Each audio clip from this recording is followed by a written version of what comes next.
game. Only game in town. Biggest game of the year thus far for both of these teams. We are ready to go. And so is the Hall of Fame radio voice of the New York Mets, Howie Rose. All right, Keith, thank you very much. And the Mets are going to try to continue a trend tonight, as this is the third year that they have had this wild card series. And in 8 of the first 11 series that have been played, the road team has won the series. And the Mets have an opportunity to do that tonight. Remember, they lost the series as the home team to the visiting San Diego Padres 2 years ago at Citi Field. So in that regard, even though it's against a different team, the Mets have a chance to flip the script tonight.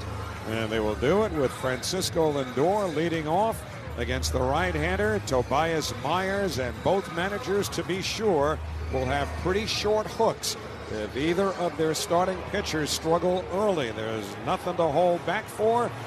And so for the Mets, you would imagine that if Quintana should falter early, David Peterson would be first man up.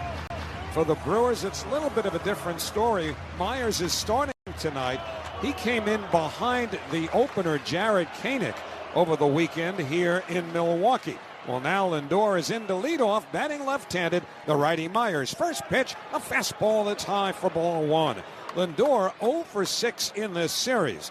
So the last hit that Francisco had was his extremely dramatic home run in Atlanta. 1-0 the count. Now Myers deals, swing and a miss. Big cut at a changeup. And the count 1 ball and 1 strike. And that changeup has become a huge weapon for Myers. Hitters have only gone 4 for 48 against that change of pace. And the 1-1 lifted in the air, foul off to the left and out of play. Back into the third deck. And so it is 1-2 to Lindor. Myers making his, when you count the regular season, 26th start and 28th appearance. He has some story.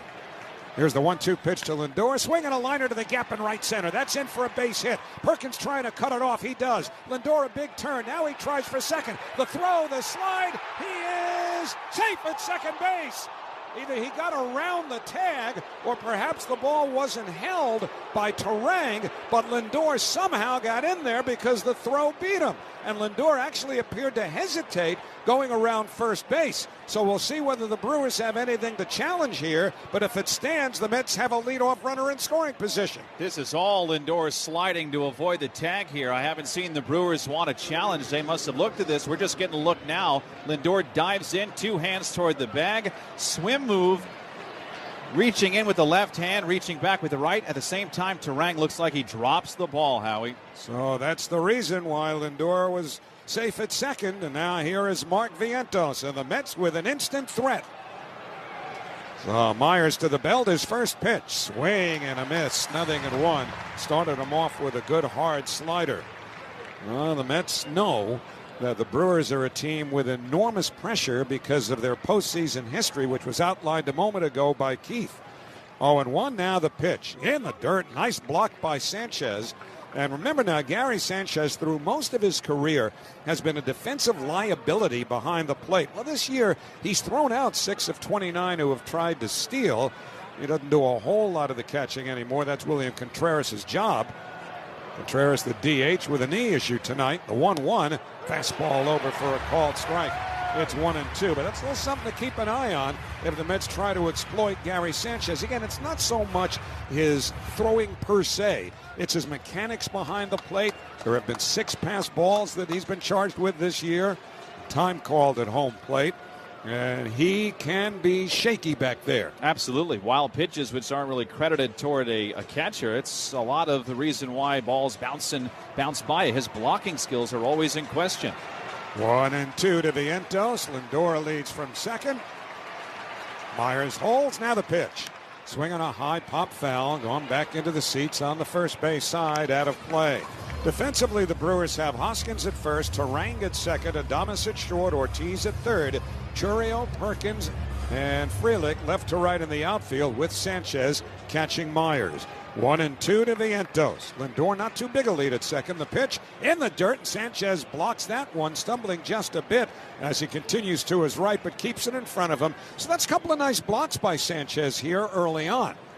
He must have ears that are hearing our broadcast. I mean, he knows. He was really, a lot of the stuff we're calling on is his time as a Yankee. And where is it loudest that you hear it? In the playoffs in New York, where he was not great. 2-2 the count. Myers checks second. Now the pitch. On the outside corner, strike three call. He got him with a fastball.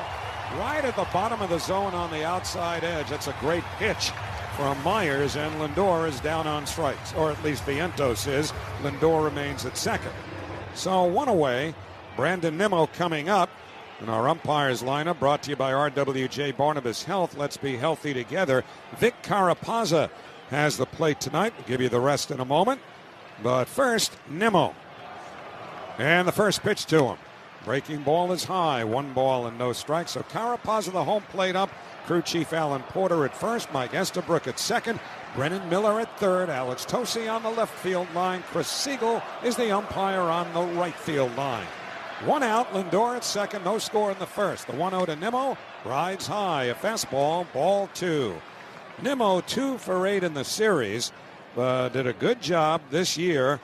Despite the fact that he had a low batting average, he hit .313 with men in scoring position. 2-0, now the pitch. That's a little bit low, ball 3. Now Nimmo's a left-handed batter, and the lefties have hit about 40 points higher against Myers. The right-hand hitter, Pete Alonso, is on deck, who hits a lot of balls on the ground despite his home run ability. So let's see, 3-0 to Nimmo. The pitch. Right down the middle, a fastball, 3-1. Little cat-and-mouse game going on at second with Adames, the shortstop, dashing in every so often behind Lindor. And when Myers delivered that last pitch, Adames was pretty much at that second base bag, so somewhat out of position. 3-1, the count to Nimmo. The outfield straight away. Here's the pitch. Swing and a miss at a fastball, and it's 3-2.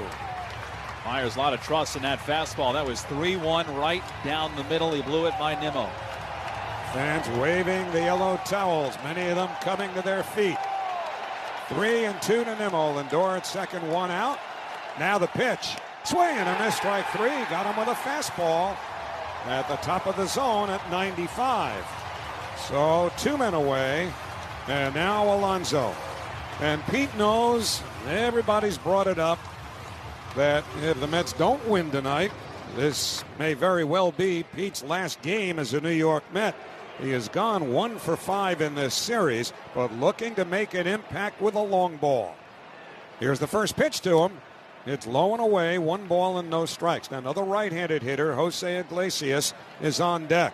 Alonso played in all 162 games of the regular season. Lindor at second, 2 out, no score in the first. The 1-0 pitch. Pete hits it high in the air to center field, deep but playable. Perkins is back, waiting, makes the one-hand catch, side retired. A leadoff double by Lindor. The Mets fail to advance him. Middle of the first inning, the Mets nothing. The Brewers coming up on Odyssey Mets Radio, driven by your Tri-Honda dealers. Let's go Mets! New York Community Bank is now Flagstar Bank. We're the same friendly faces, same great service, and same local branches. Only now.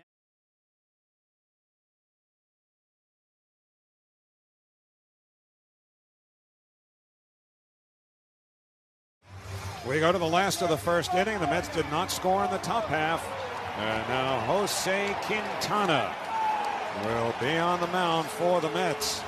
Quintana, last pitch against these Brewers on Saturday in a game Milwaukee won 6-0. He went 4 1/3, gave up 5 hits, 2 runs, walked 2. He struck out 9.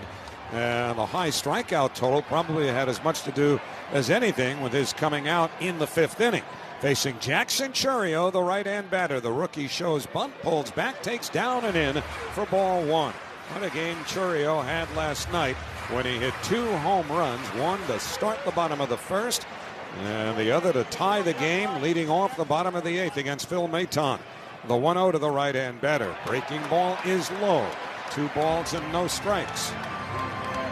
Chourio 4 for 8 in the series with 2 home runs, both last night, and 3 runs batted in. Now Quintana with a 2-0. Swing on a liner up the middle. Base hit going into left center field. Taylor hustles over to backhand it. Chourio turns first. He holds on, and the Brewers have the leadoff man aboard. Chourio now 4 for 6 against Jose Quintana. He's aboard with a leadoff single. This kid's feeling it right now. And that 2-homer game last night, here's your crazy note of the day. 2 players ever have hit 2 game-tying home runs in the postseason. Jackson Chourio and Babe Ruth. That's how important last night was for this kid and this city. Well, here is Blake Perkins, switch hitter, and a throw to first. Alonso not even right on the bag, takes the throw.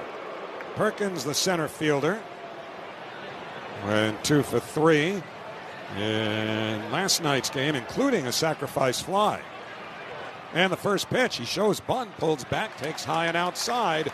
Ball 1. Now the Mets defensive alignment is sponsored by Orland & Cohen Orthopedic Group. Experiencing orthopedic pain, they've got specialists for that. Alonso at first, Iglesias at second, Lindor at short, Vientos at third. 1-0 to Perkins. The pitch again shows bunt, bunts foul to the backstop, and the count 1-1. Nimmo Taylor Marte left to right in the outfield with Francisco Alvarez catching Quintana. That bunt ricocheted right off the umpire's face mask, so Alvarez is turning to see if Vic Carapaza's okay. Kind of surprising that the Brewers didn't get a bunt down there. Who knows if Perkins tries again, but that is part of the small ball defense speed that they bring to the table, and they've had a lot of boxes unchecked this series. I'm surprised he didn't get that bunt down. Chourio can steal a base, as many of these Brewers can. He stole 22. 1-1. Now the pitch. Perkins full swing, liner towards left. It's a foul ball. Just got out in front. It was a fastball. And that did not miss by more than a foot or so of being an extra base hit. One thing about these Brewers, we talk about their stolen base ability. That's one thing. Only the Washington Nationals stole more bases than the Milwaukee Brewers. But they have team speed. They are elite going first to third, elite going second to home, and even elite going first to home. Their team speed is that good, so they are always a threat when they're on base. Now Chourio with a fairly short lead against Alonso. Quintana ready, the 1-2 to Perkins. Swing and a miss, strike 3. Got him with a changeup. So big out there. One man away, and it'll bring up the number 3 hitter, William Contreras, as we come to you live from the Bigelow Tea broadcast booth. Bigelow Tea, grab a mug and tea proudly. Now Contreras, normally the catcher, is the designated hitter. Contreras, as was mentioned earlier by Keith, catching tonight because of what Pat Murphy calls a scratchy knee. I don't think it's an itch. The first pitch to him is taken low, 1 ball and no strikes. Whatever's going on with that knee, it no doubt precludes him from being as mobile as he needs to be behind the plate. We'll see if that translates on a ball potentially put into play. He's 2 for 8 in the series. Right-hand batter. Quintana's 1-0 on the outside corner. A fastball. 1 ball and 1 strike. So the first Mets strikeout of the game, sponsored by Berkeley College. Take a swing at your future with one of their certificate of degree programs. Learn more at berkeleycollege.edu. Iglesias shaded towards the bag at second. Alonso holding Chourio at first. No score, 1 out, bottom 1. The 1-0 in the dirt. Nice block by Alvarez. And the count 2-1. Francisco keeping that close enough in front of him so that Chourio really couldn't even think realistically about trying to get down to second base. Willie Adames, the shortstop, waits on deck. Contreras, one of many Brewers who strike out a lot. Hard to imagine the 3 teams in the league struck out more than the Brewers did. 2-1 the count. Quintana's pitch. Breaking ball on the outside corner. A called strike 2. A curveball, and that was borderline at best. But Quintana gets the call from Vic Carapaza. Maybe a little frame job done effectively by Francisco Alvarez. So 2-2 the count. Quintana to the belt. Now the pitch. Outside with a changeup. So 3-2. And you have to think, despite the strikeout propensity, there is a chance that Chourio will be running here. Even though Adames drove in second most runs of anybody in the National League, he's in the on-deck hitter, or he is the on-deck hitter. The Brewers love to push the envelope. 3-2 the count. Let's see what Chourio does here. Quintana sets. He is running. The pitch hit on the ground up the middle. Lindor, the shortstop, has it. Shovels to second. Safe. Throw to first is in time. So they do get the hitter Contreras out at first. Chourio beat the flip from Lindor at second. So 2 men away. Chourio, the runner, at second, although the Mets are having a look at it. Not sure that they'll ask for a review. They are not going to challenge. So 2 men away, and Willie Adames will bat with Chourio at second and 2 men away. Surprised Lindor went for it, but I guess with Contreras is really slow, you can at least try. So that putout goes 6-4-3 at first base for 1 out. And again, they know that Contreras has some issue with his knee, so I'm sure that factored into the equation. And now with 2 out, here is Adames. Right-hand batter. And the first pitch to him. Fastball high, ball 1. Now Adames may be playing his last game as a Brewer tonight, free agent after the year.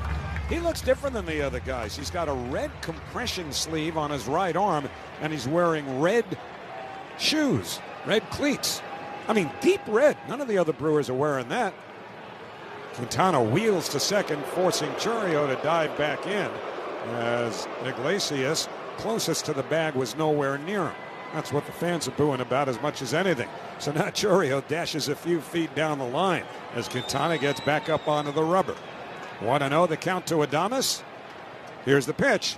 Swing on a high pop-up, left side of the infield. Vientos with Lindor. Lindor calls and makes the 2-hand catch. Side retired. No runs, a hit, 1 left. At the end of 1, the Mets nothing, the Brewers nothing on Odyssey Mets Radio, driven by your Tri-Honda dealers. Let's go Mets! Carlos Mendoza was asked too, Jesse Winker, do the boos get him going here? And Carlos was quick to say, he gets booed everywhere we go. Carlos boos him just for fun. After he was booed in Seattle, Carlos said, I started booing him every time I saw him. Here's Starling Marte, takes the first pitch on the outside corner, strike 1 called after showing bunt. Marte 2 for 5 in the series, had a couple of hits last night, stole a base. Brewers have not stolen a base yet in this series. The 0-1 on the way. Marte hits it in the air to center. In comes Perkins, still coming, slides forward, makes the catch, and that retires the side. Nothing across, middle of the second. The Mets nothing, the Brewers nothing on Odyssey Mets Radio, driven by your Tri-Honda dealers. Let's go Mets! Doesn't, goes home for the winner. And Gary Sanchez, the former Met, will be the batter. That'll be a guy that years down the road you'll hear about and say, wait a minute, that guy played for the Mets? Great immaculate grid answer. Yep, that's right. Well, they went 1 for 6 with him. And here he is, 1 for 3 in the series, leading off against Quintana. And the curveball starts him off low, ball 1. Sanchez, a right-hand batter, as is Rhys Hoskins on deck. And then left-hand hitting Sal Frelick. Now Quintana with a right leg kick, deals 1-0. And a liner to left field. That's going to be a base hit, headed towards the wall. Nimmo's got to wait for the carom, picks it up on the warning track. Sanchez on his way to second, and he's in standing with a double. So for the second straight inning, the Brewers put the leadoff man aboard, this time in scoring position as Gary Sanchez has doubled to begin the bottom of the second. Let's pause for station identification. This is Odyssey Mets Radio on WHSQ and WCBS-FM HD2, New York. Howie Rose, Keith Radd with you in Milwaukee. Leadoff double by Gary Sanchez here in the last of the second inning of a scoreless game brings Rhys Hoskins to the plate. Mets have done a good job on him. He's 0 for 7 in the series. And Quintana to the belt, his first pitch. Fastball foul back upstairs to the right of home plate. And the count 0-1. 92-mile-an-hour fastball sponsored by Spectrum. A connection built for everywhere. That's Life Unlimited. That's Spectrum. Hoskins, 26 homers, 82 RBIs, and a .214 batting average during the regular season. And the 0-1 on the way. Outside with a changeup. So 1 ball and 1 strike. He has been in the middle of so much against the Mets over the years, including this year. A fracas in the first series of the year at Citi Field. Sliding into Jeff McNeil at second, who took exception to it. 1-1 to Hoskins. Quintana delivers. Missed the outside corner with a fastball, ball 2. And Jeff McNeil is a name you haven't heard much lately. Well, he's at home in California awaiting the birth of a child. If the Mets play on, then there's a chance he'll meet them at the next stop. Not necessarily ready to play. Here's the 2-1 pitch. Breaking ball, fouled straight down at home plate. It's 2-2. Seems that the best case scenario for McNeil would be if the Mets can go all the way to the World Series, that he might be ready then. Carlos Mendoza was kind of musing about that the other day, but that's kind of far off in the distance right now. First things first, good luck to Jeff and his wife on the impending birth of their child. Meantime, Sanchez, hands on hips, leads for second, nobody out. Last of the second, no score. 2-2 to Rhys Hoskins. Now the pitch. Swing and a chopper foul. Ball rolls up the third base side. And it's 2 balls and 2 strikes with Sal Frelick, a left-hand hitter, on deck. Lefties have actually hit a little more against Quintana this year, 24 points higher than the right-handers have. One of the reasons for that, Quintana with an excellent changeup. Very often a prime weapon against right-hand hitters like Hoskins, who love to hit that heater. 2-2. Now the pitch. Swing and a miss, strike 3. Got him with a fastball. And Hoskins down on strike. So again, this high strikeout Milwaukee Brewers team with a strikeout in a situation there where at the very least they would like to have advanced Sanchez to third where he could score on and out, but he's still at second, 1 away, and now the left-hand hitting Sal Frelick coming up. Viento's going to be in at third here. You never know. Second strikeout for Quintana. First pitch to Frelick, down the middle, a called strike, 0-1.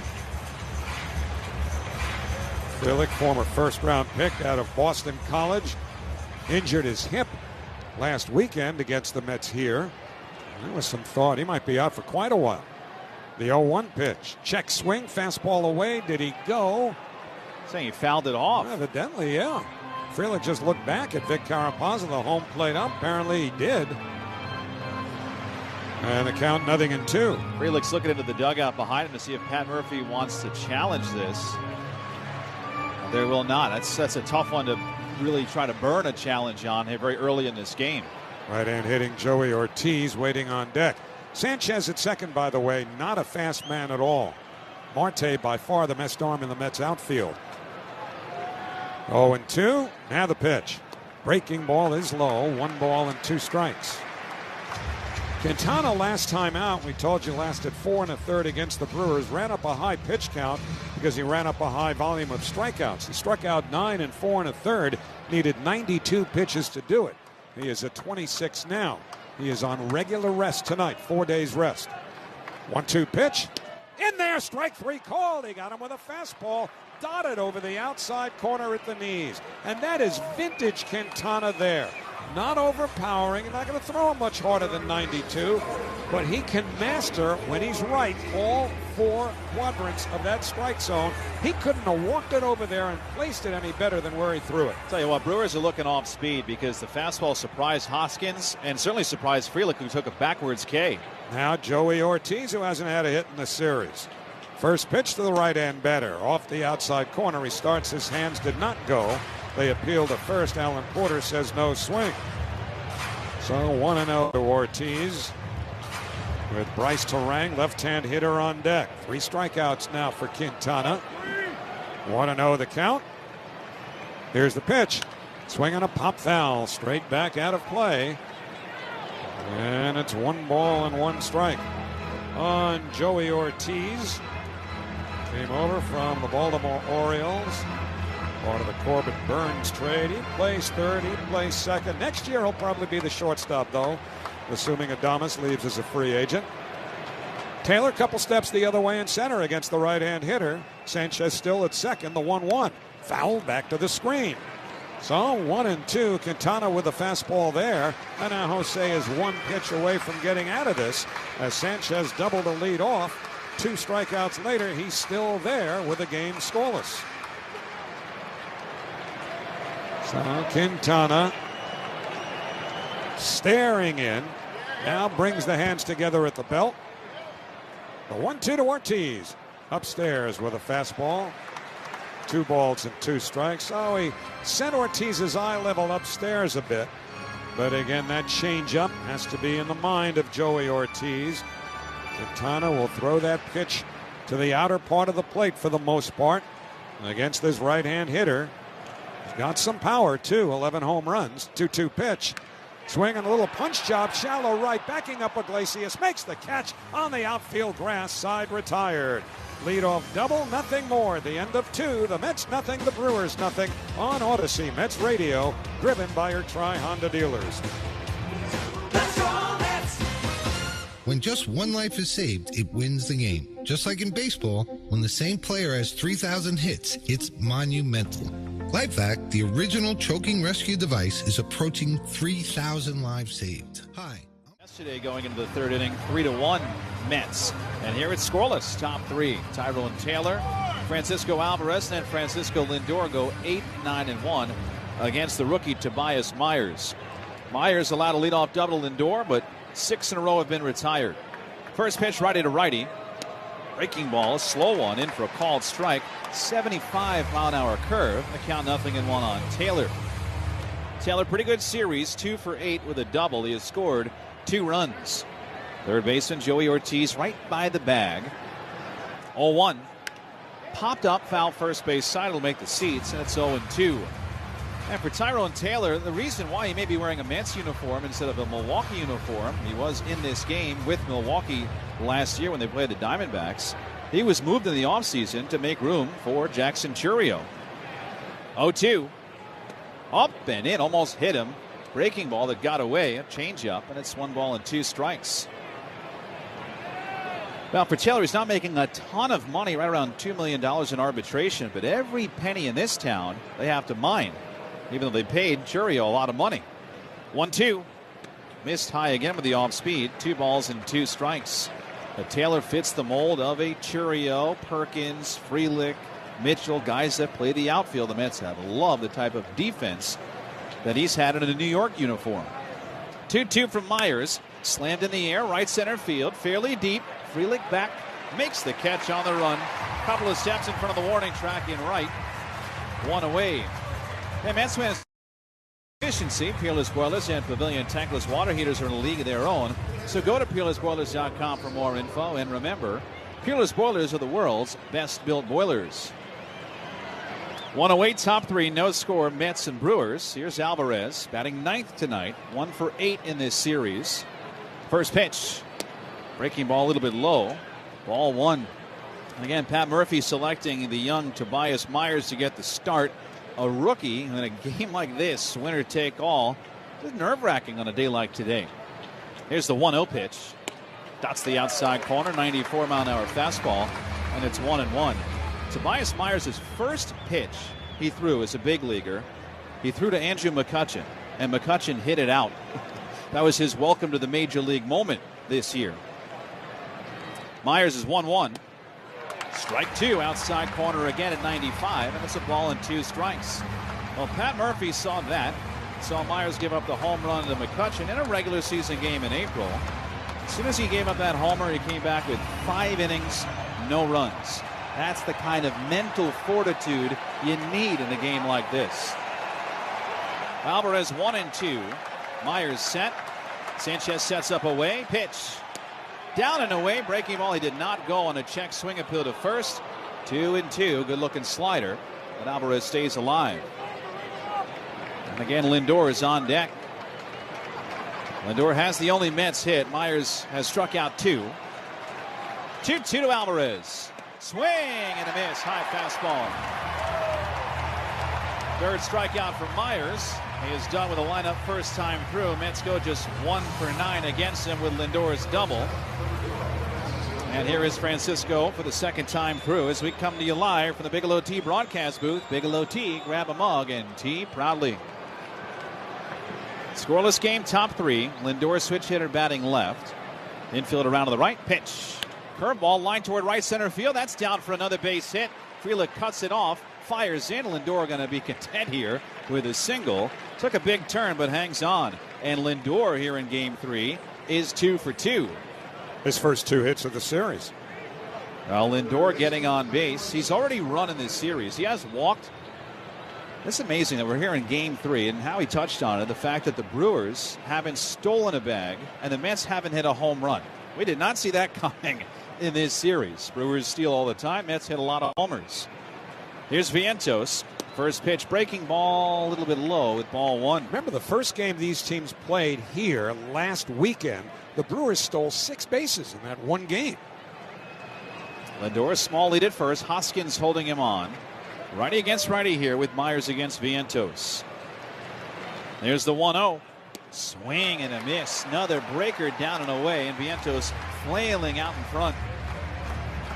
Vientos looking for something hard against Myers, who when he does give up home runs, it usually comes off the fastball. That's why the Mets are hunting for the heat. Vientos struck out his first time. The 1-1. Way outside. Great stop by Sanchez, turning his glove over to the right. That was the fastball at 96, way outside. 2-1 on Vientos with Nimmo on deck. Roof close here at American Family Field. Lights are on. Lindor off first, 2 outs, 2-1. In the dirt, squeaks by Sanchez. It goes behind him. He still can't find it. Lindor gets to second and takes a turn, but stops right there. So that'll go down as, again, a wild pitch, but it's snuck by Gary Sanchez in the 5-hole, and that gives the Mets an extra 90 feet. It's always a gamble with Gary. A big 90 feet because it moves Lindor into scoring position, but man, he looked like a goaltender who just got beat from 30 feet. So now 3-1. Good count for Vientos here. No score, top 3. Mets once again have a runner at second base, and Myers steps off. I don't think we can emphasize enough what a risk it is having Gary Sanchez behind the plate in a game like this. Quite frankly, I was shocked to see that, the C next to his name, and now he's going to go out for a chat. You know, I saw that they do have the Brewers an extra catcher, Eric Haas, on their roster. Now, I think, again, as I said when this inning began, I don't think either manager expected the game to go like this. When you are expecting a lot of runs, that's why you have your offensive players in there first, like the Brewers do with Sanchez. You figured he's in there for runs traded, you know, back and forth for the first 4 or 5 innings. Then you go to defense. Right away in this now pitcher's duel, Sanchez makes a boo-boo, if you will, on a wild one. And he gets back in his crouch after meeting with Myers. Runner at second. No score. 2 outs. 3-1 to Vientos. Myers sets and fires. Swinging a high fly ball to right. Frelick moving back to the track, slowing down near the wall, makes the catch. Side retired. Right in front of the Mets bullpen in deep right center field. The end. Not these two teams. Only game of the day. Bryce Terang leads off for Milwaukee, the 9-man. Corners in immediately. First pitch, lefty to lefty. Strike outside corner. A sinker that dots the edge. 0-1 on Terang. Followed by Churio and Perkins. So again, Milwaukee goes 9-1-2 here against Quintana. Straddles the rubber, turns his feet, kicks and deals the 0-1. Missed outside another sinker. 1 ball and 1 strike. It is 9-1-2, but the luxury of Terang is that he acts as a second leadoff hitter batting in the 9th spot. He's been so tough. 5 for 8 in the series against the Mets. The 1-1. Outside, sinker. 2 balls and a strike. So far, again, Quintana, as we talk about, he has to be almost perfect with how he dots this side and that side of the zone. And he needs a couple of calls along the way from Vic Carapazza. Here's the 2-1 to Terang. Hit hard on the ground to second. Picked on the short hop. Spinning by Iglesias. Throws to first. In time. Beautiful play. One second baseman takes it away from another. And boy, the Mets just happy to keep Terang off the bases. What a job by Iglesias. It's worth saying again, and we've said it almost regularly this year, how in the world was Jose Iglesias in the minor leagues all of last year and the beginning of this one? Analytics can't be the whole reason. So still scoreless, bottom 3, Mets and Brewers. Here's Churio, already singled today. 5 for 9 in the series. Pitch. Shows one, drops it down the third baseline, hugging the chalk, rolling foul. Picked up by Vientos 70 feet down the line. Churio almost surprise Vientos and the Mets with a bunt base hit.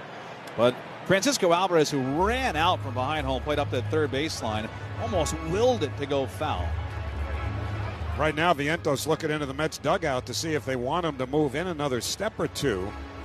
Although now that Chourio has bunted foul once, I don't know that he would look to do that again. Really, Vientos holding his ground behind the bag.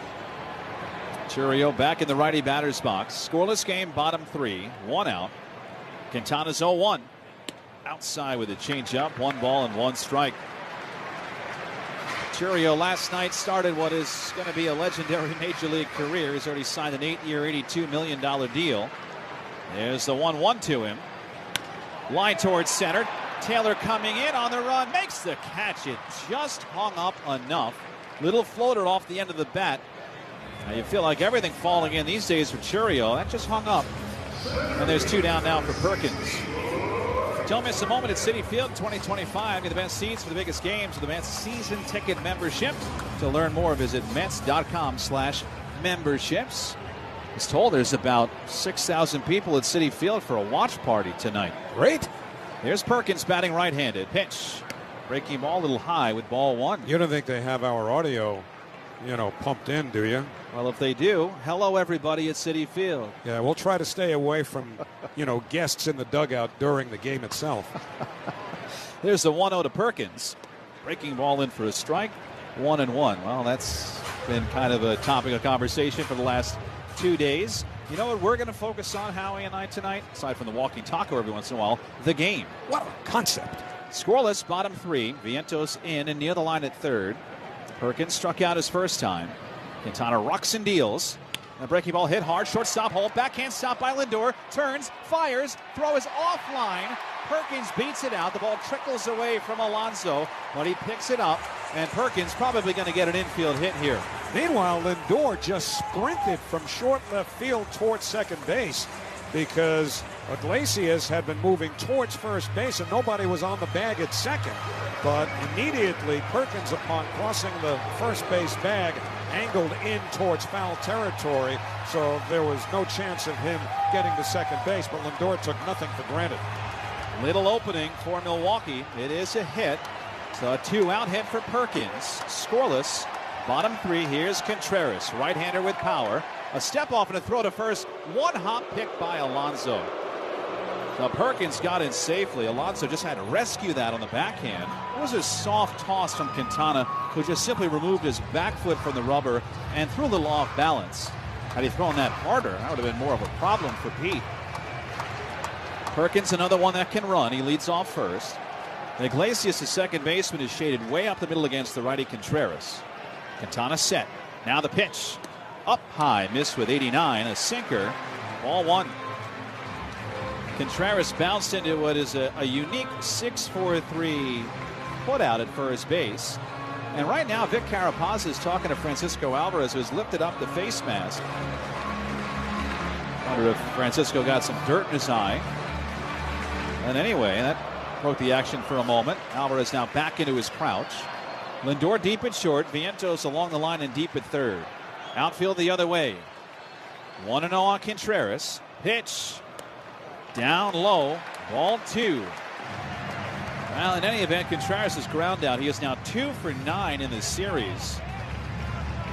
He's had a hit in each of the first 2 games. Alonso holding on Perkins. Quintana set, belt high. 2-0. Swinging a ground ball to third. Vientos has got it. Sets, fires across the diamond high, but it's there in time for the out. Alonso had to move back behind first base into foul ground, but held his foot on the bag and gets Quintana through the third. Scoreless game in Game 3. We go to the 4th. Mets and Brewers on Odyssey Mets Radio, driven by your Tri-Honda dealers. Let's go, Mets! Hits and no runs. And now the Mets have a chance against Myers here, 3, 4, and 5. Nimmo, Alonso, and Iglesias, second time through. Lindor 2 for 2, rest of the lineup over, including Nimmo, who struck out his first time. The righty to the lefty, first pitch. Swing and a miss, high fastball, 0-1. part of the Mets lineup is powered by 10-to-1 Rum. Elevate your game day experience with 10-to-1 Rum's lineup of Mets-inspired cocktails. 10-to-1 Rum, a proud partner of the New York Mets. Here's the 0-1. Breaking ball strike at the top of the zone on the inside corner. A changeup at 79 miles an hour. That's 0-2. Well, again, this kid Tobias Myers, he has kept the Mets off balance again after going 4 scoreless against them last weekend. 0-2. Nimmo pops it up behind second. Terang drifting out from second, waving his arms, makes the catch in the grass. 1 away. And again, Myers, to talk about his story, he was drafted out of high school by Baltimore in 2016, then was traded to Tampa, then traded and moved to Cleveland, then a waiver claim with the Giants and the White Sox. He was kind of a castaway, if you will, a high draft pick that didn't go anywhere until Milwaukee got its hands on him. Boy, they turned him around. Here's Alonso, first pitch. Up and in with a fastball, ball 1. No score, top 4. Game 3, the decisive Game 3 in this wild card series. Pete flew out to deep center his first time. 1 for 6 in the series. 1-0.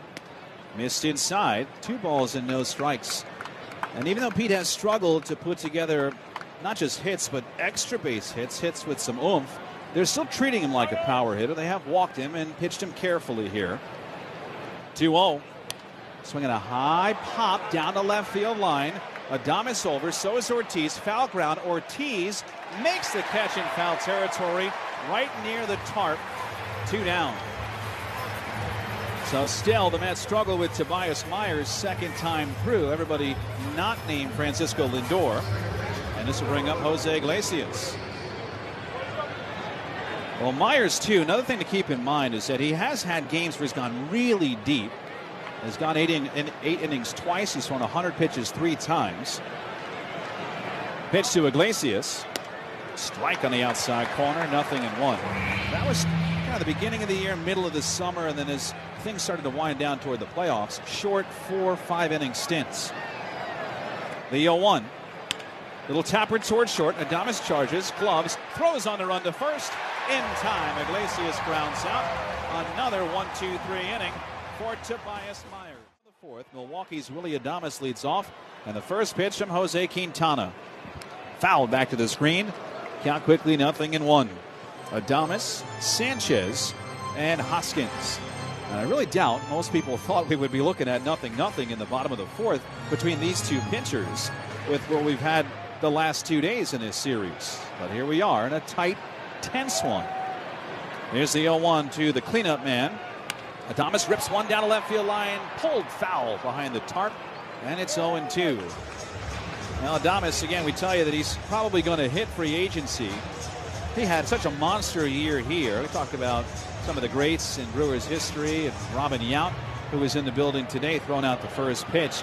Yount set the Brewers record for all-time RBIs in a season with 114. 0-2. Down and out, changeup. Ball and 2 strikes. Adames this year was 2 shy of tying that. He had 112. And so Pat Murphy played him over the weekend against the Mets, even in that last day, trying to get into that record. The 1-2. Little chopper, third base line. Vientos charges, gloves, has to go quickly, fires across. Safe at first. Alonso tried a deep, long stretch. Bang, bang play. Alan Porter calls him safe. And now we'll take a look at the replay and see if the Mets want a challenge. For now, it's an infield hit. Carlos Mendoza looking behind him at John Gibbons, the bench coach. Turns and says, no challenge. So infield hit for Adames. And not the first time that there's been pressure on Quintana, who has faced it to lead off an inning, at the end of an inning. Well, it's actually the 3rd time the Brewers have had the leadoff man on. By the way, in the playoffs, you do get 2 challenges, something to keep in mind. Neither manager has used a challenge yet tonight. Gary Sanchez up, doubled his first time. Right-hand batter, first pitch. Swinging a line drive left field. Nimmo coming in, has a beat, makes the catch, hat high. 1 away. Good contact by Sanchez, but he's the first out. Now tonight's uniforms brought to you by Flag and Anthem. Real clothes for real life. FlagandAnthem.com. Brewers in the home whites, blue pinstripe. The MB ball all interlocked and interwoven together. The logo on the front of the navy blue hat. Mets wearing their road grays. New York written across the chest in blue, trimmed in orange. Here's Hoskins. Tie game, bottom of the fourth. 1 out, 1 on. Quintana set. He's at 50 pitches. A long set. Now the first one. Down and in, ball 1. Right before the Hoskins at bat, saw the umpires signal 1 disengagement, which is important too because the at bat had just begun. Actually, it hadn't even seen a pitch yet. Adames leading off first base. Definitely a threat to run. Alvarez behind the plate tonight. Adames runs. 1-0 is a low and in throw. Down to second base. Not in time. Adames steals second base. Tough pitch for Alvarez to get a good reception on and throw. The pitch was right inside near Hoskins' feet. Alvarez did what he could, but he bounced it in there late. Stolen base for Milwaukee. Second time now, Hoskins bats with a man in scoring position. He struck out after Sanchez led off the second inning with a double. Would you believe that's the first time the Brewers have stolen a bag in this series? Scoreless game, bottom 4, 1 out. 2-0 on Hoskins. Quintana deals. Swinging a ground ball towards shortstop. Lindor's got it. Runner crossing over. Lindor fires to first in time. Hoskins is out. Adames to third. He's there with 2 outs. Hoskins 0 for 9 in the series. The Mets have done what they can, keeping Contreras down, keeping Hoskins down. Adames, who's at third base, got on the infield hit. He's just 2 for 9 himself. But now Sal Frelick, short, speedster lefty. If he puts the ball on the ground, you have to move quickly if you're a Met infielder. And Vientos respects that, tightening up at third. Rest of the infield back. Runner at third. First pitch. Frelick gets a high pop down the left field line. Nimmo moving over. Does he have room? Toward the sidewall. It's foul into the seats. Just a couple of seats in off the sidewall. Shades of, maybe not Bartman down there, but one of those that you call that moment to mind at the Cubs and the Marlins. But it was well out of Nimmo's reach. I know one thing, you don't often hear cheering for a foul ball, but the fans were very happy that that ball wound up where it did. Frelick 2 for 8 in the series, struck out his first time on a perfect sinker from Quintana, dotted up to the outside corner. Go ahead run at third. Scoreless game, bottom of the fourth, 2 outs. 0-1 on Frelick. Pitch. Little chopper off the mound. Quintana's got it. Sets, spins, throws softly to first. And it's in time to get Frelick. Barely got it over there in time to get him for the final out. And amazingly, we stay scoreless still. And here is Winker, who grounded to short his first time. Left-hand batter, first pitch, swing and a miss at a fastball, 0-1. Fifth inning sponsored by Elec, 825, building our future. Winker, Marte, and Taylor due up for the Mets here in the fifth inning. Perkins in center, couple steps the other way. The 0-1 pitch rides high, 1 ball and 1 strike. Ortiz, the third baseman, off the line considerably against the left-hand hitting Winker. Hoskins deep at first.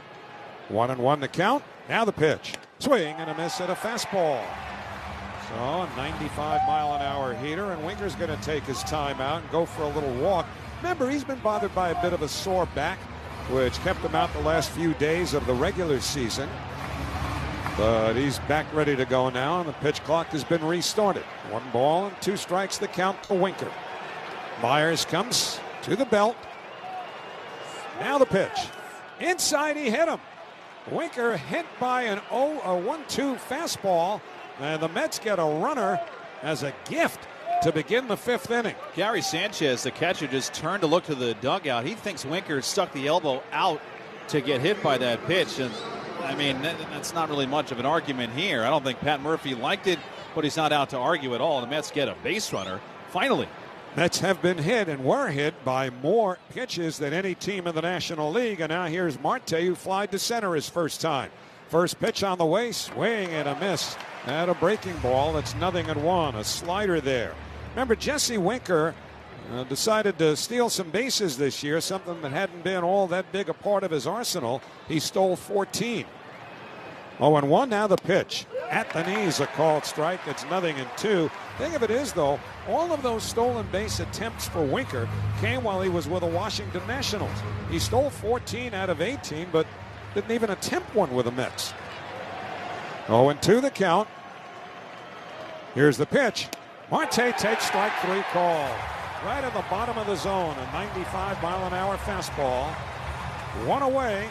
Tyrone Taylor coming up. Well, that was methodical from Tobias Myers. He kept snapping cutters and sliders down and away, and Marte chased the previous pitch, and so didn't want to chase again, and then he slipped a fastball to the outside corner.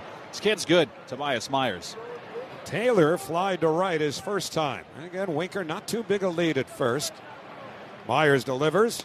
Breaking ball over a called strike. It's slider there. 0-1 to Taylor. We're coming to you live from the Bigelow Tea broadcast booth. Bigelow Tea, grab a mug and tea proudly. Turang at second, shades towards the bag. The 0-1 waved at and missed. Big cut at a slider that was up. And so it is 0-2 to a generally aggressive Tyrone Taylor. Save for the chance of throwing one that gets away from Sanchez. Myers does not have to throw Taylor a strike here. Taylor goes after a lot of bad ones. The 0-2 takes strike 3 call. Well, he dotted the outside corner at the knees at 96. And now there are 2 men away, and Francisco Alvarez coming up. Same kind of ideal as the way he handled Starling Marte. And if you're staring at a fastball on the outside corner at the knees, you're expecting it to go away, to move. And on 0-2, Taylor thought he might make me chase, and he didn't. He just placed another perfect pitch. Alvarez struck out swinging his first time. First pitch to him. Swing and a foul, straight back upstairs. 0-1. As so often happens, the helmet came off the head of Alvarez. That's how big a swing he takes. Winker at first, 2 out, top of the 5th. Mets 0, Brewers 0. Outfield straight away against Alvarez. He's 1 for 9 in the series. Oh, would he love to get on to get Lindor to the plate. Francisco on deck is 2 for 2. The 0-1 popped up foul behind home plate, probably in the seat. Sanchez for a look, but it's in the crowd. Probably about 5 rows back. And now it is 0-2 on Francisco Alvarez. Now let's see. Winker took nothing for granted, but the ball was hit behind home plate. Winker took off and was headed towards second base. 0-2 to Alvarez. Towels waving. The pitch. Swing and a pop foul. Straight back. Maybe it'll be swatted away by one of those giveaway towels. But a lot of this crowd in the 40,000 neighborhood certainly looks to be a sellout, on their feet, waving the towels. 0-2 to Alvarez. Winker a short lead at first. Myers sets. Here's the pitch. Swinging a high pop-up right side of the infield. Hoskins, the first baseman, even with a bag on the dirt, makes the 2-hand catch. Side retired. A hit batsman, nothing more.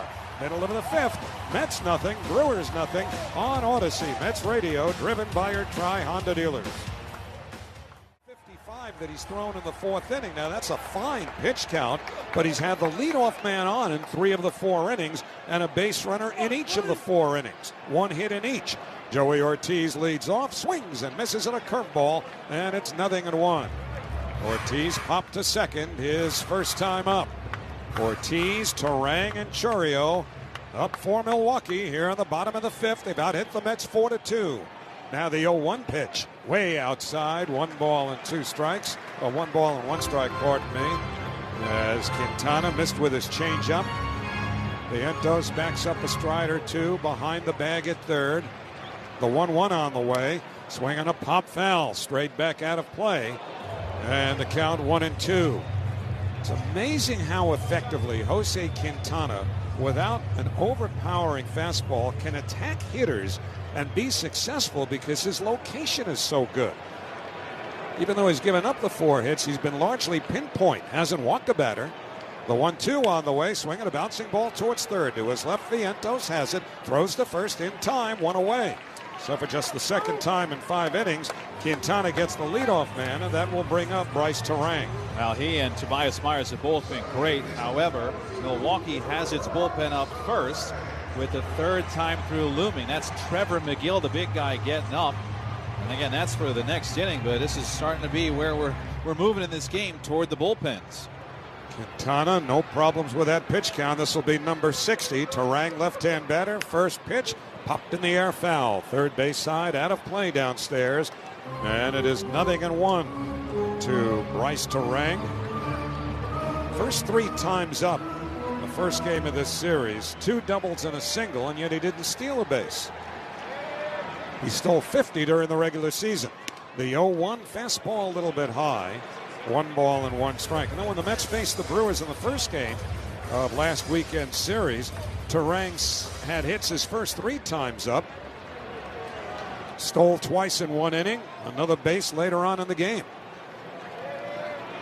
1-1. Now the pitch. In tight. That almost nicked him in the leg. It's ball 2. Mets baseball is brought to you by our local Honda dealers. Contact the dealer for a great deal today or visit tryhondadealers.com. Tension beginning to build. We're in the middle innings. No runs, 2 hits, no errors for the Mets. No runs, 4 hits, no errors for the Brewers. Vientos tightens at third, just a shade behind the infield, the cutout grass. The 2-1 hit on the ground to the left side. To his right, Lindor up with it, throws low to first, but Alonso's got it. And that's a huge second out because you keep Terang off base. Tell you what, you can see with Lindor and with Iglesias and even Vientos tonight, as soon as the Mets get the ball, even though they may be a little bit off balance, they're getting rid of it right away. That is the idea with Milwaukee. You can't take any time, can't hesitate, can't even gather and get a strong throw up. Just get rid of it and get it to first before they do. Well, now Jackson Chourio, 2 homers last night. Right-hand batter, 1 for 2 tonight. First pitch, change-up outside, ball 1. He's 20 years, 206 days old. Second youngest player to hit multiple homers in a postseason series or postseason game. Andrew Jones, 19, when he did it against the Yankees. The 1-0.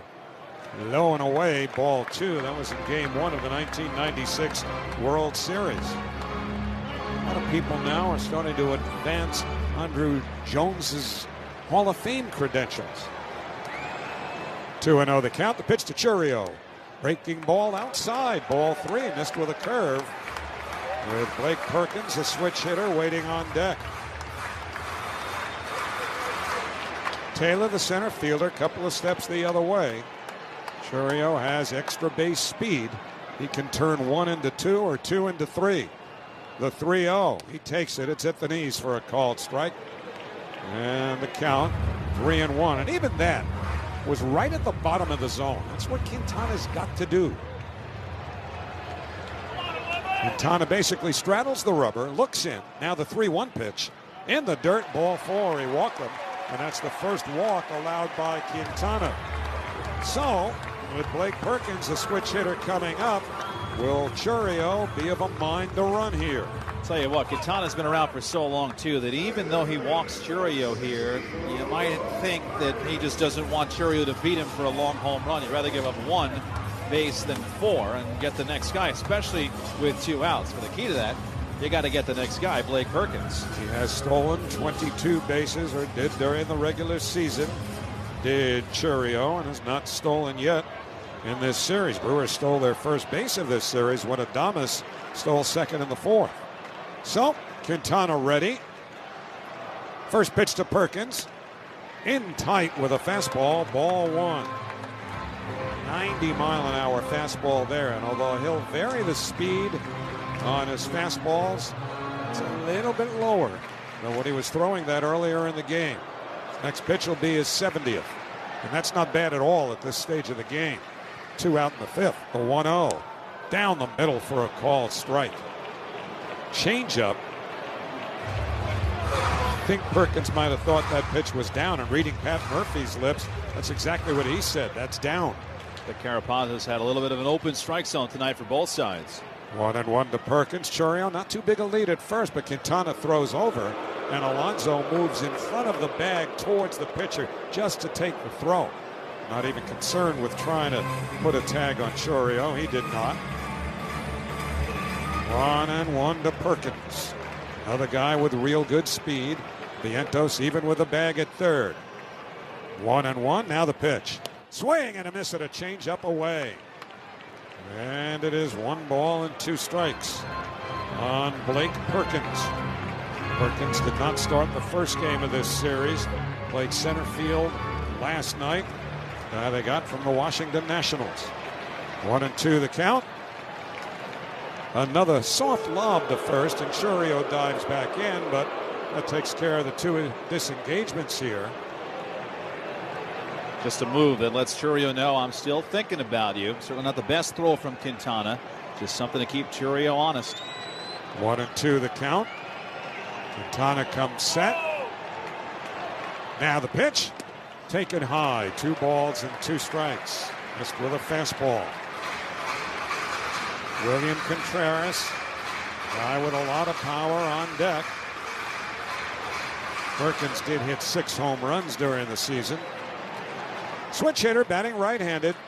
Quintana to the belt. Now the 2-2 pitch. Chourio runs and a foul going to the backstop. So Chourio will have to come back. First time he's been in motion here during this plate appearance by Perkins, during which Quintana has exhausted both of his disengagements. And Quintana at 73 pitches, 3rd time through the order. It seems like, again, Milwaukee's doesn't want Myers to see the 3rd time through with their bullpen up. Carlos Mendoza, a lot of trust here with Quintana. He's been throwing the ball well. 2-2 to Perkins. Chourio runs, the pitch taken outside. Throw by Alvarez is high. Chourio stays on the bag, stolen base. And now a 3-2 count to Perkins, and Chourio is in scoring position. And again, Brewers had not stolen a bag successfully over the first 2 games. They have stolen 2 successfully in the last 2 innings. But again, Quintana's kept the Brewers off the board so far. They have not found the big hit. Now the fans come to their feet, imploring them to get one. While Quintana has the glove at his ear and steps off now. That's a third disengagement, but I guess it resets once the runner gets to a new base. It resets. But by the same token, the reason that Quintana stepped off, and there was a little bit of confusion, is because between the crowd and maybe there's a malfunction of the pitch comm, but Quintana was having apparent trouble hearing what was coming out of that pitch comm, so everybody together on the mound. I didn't see where the clock was, if it was going down to 0. When that happens, we usually see Alvarez fly out of his crouch, but really Quintana's movement is the thing that got us to see that there might have been a clock problem to begin with. Quintana was holding his hand up to his ear, which usually tells you it's pitch comm. This is not like football. You won't see the pitcher ask the crowd to settle down. But he could try. Yeah. I don't think they're going to do it for him. So 3-2 the count to Perkins. Mets nothing, Brewers nothing. 2 out, bottom of the 5th. Chourio leads from second. Quintana looks that way. Here's the payoff pitch. Swinging a high fly ball deep to left, but foul. Hooking into the second deck, a good 15 feet or even a little bit more to the left of the foul pole. The tension and drama build with every pitch with a man on base, as it will with every inning if the score remains as is, which is Mets nothing, Brewers nothing. And that's what the Mets want to do, get back into the dugout after this 5th inning with that score. 3-2 to Perkins. Here's the payoff pitch. Breaking ball looped down the right field line, and that will slice foul off the protective netting. And if nothing else, the Brewers are now forcing Quintana to get into a little bit more of an elevated pitch count, and there's nothing dangerous about it at all. But again, he's now on his 3rd time through the order. Jose Pucho has gotten up and started throwing for the Mets.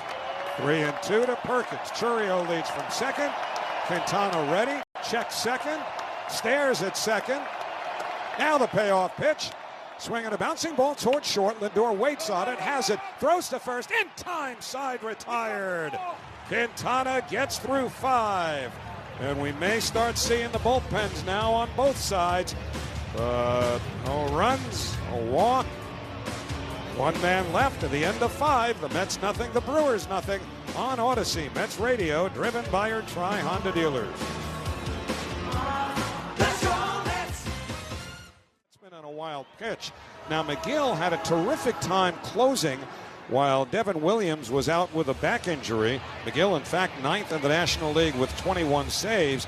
He threw an inning and a third last night, striking out 3. He threw 22 pitches last night.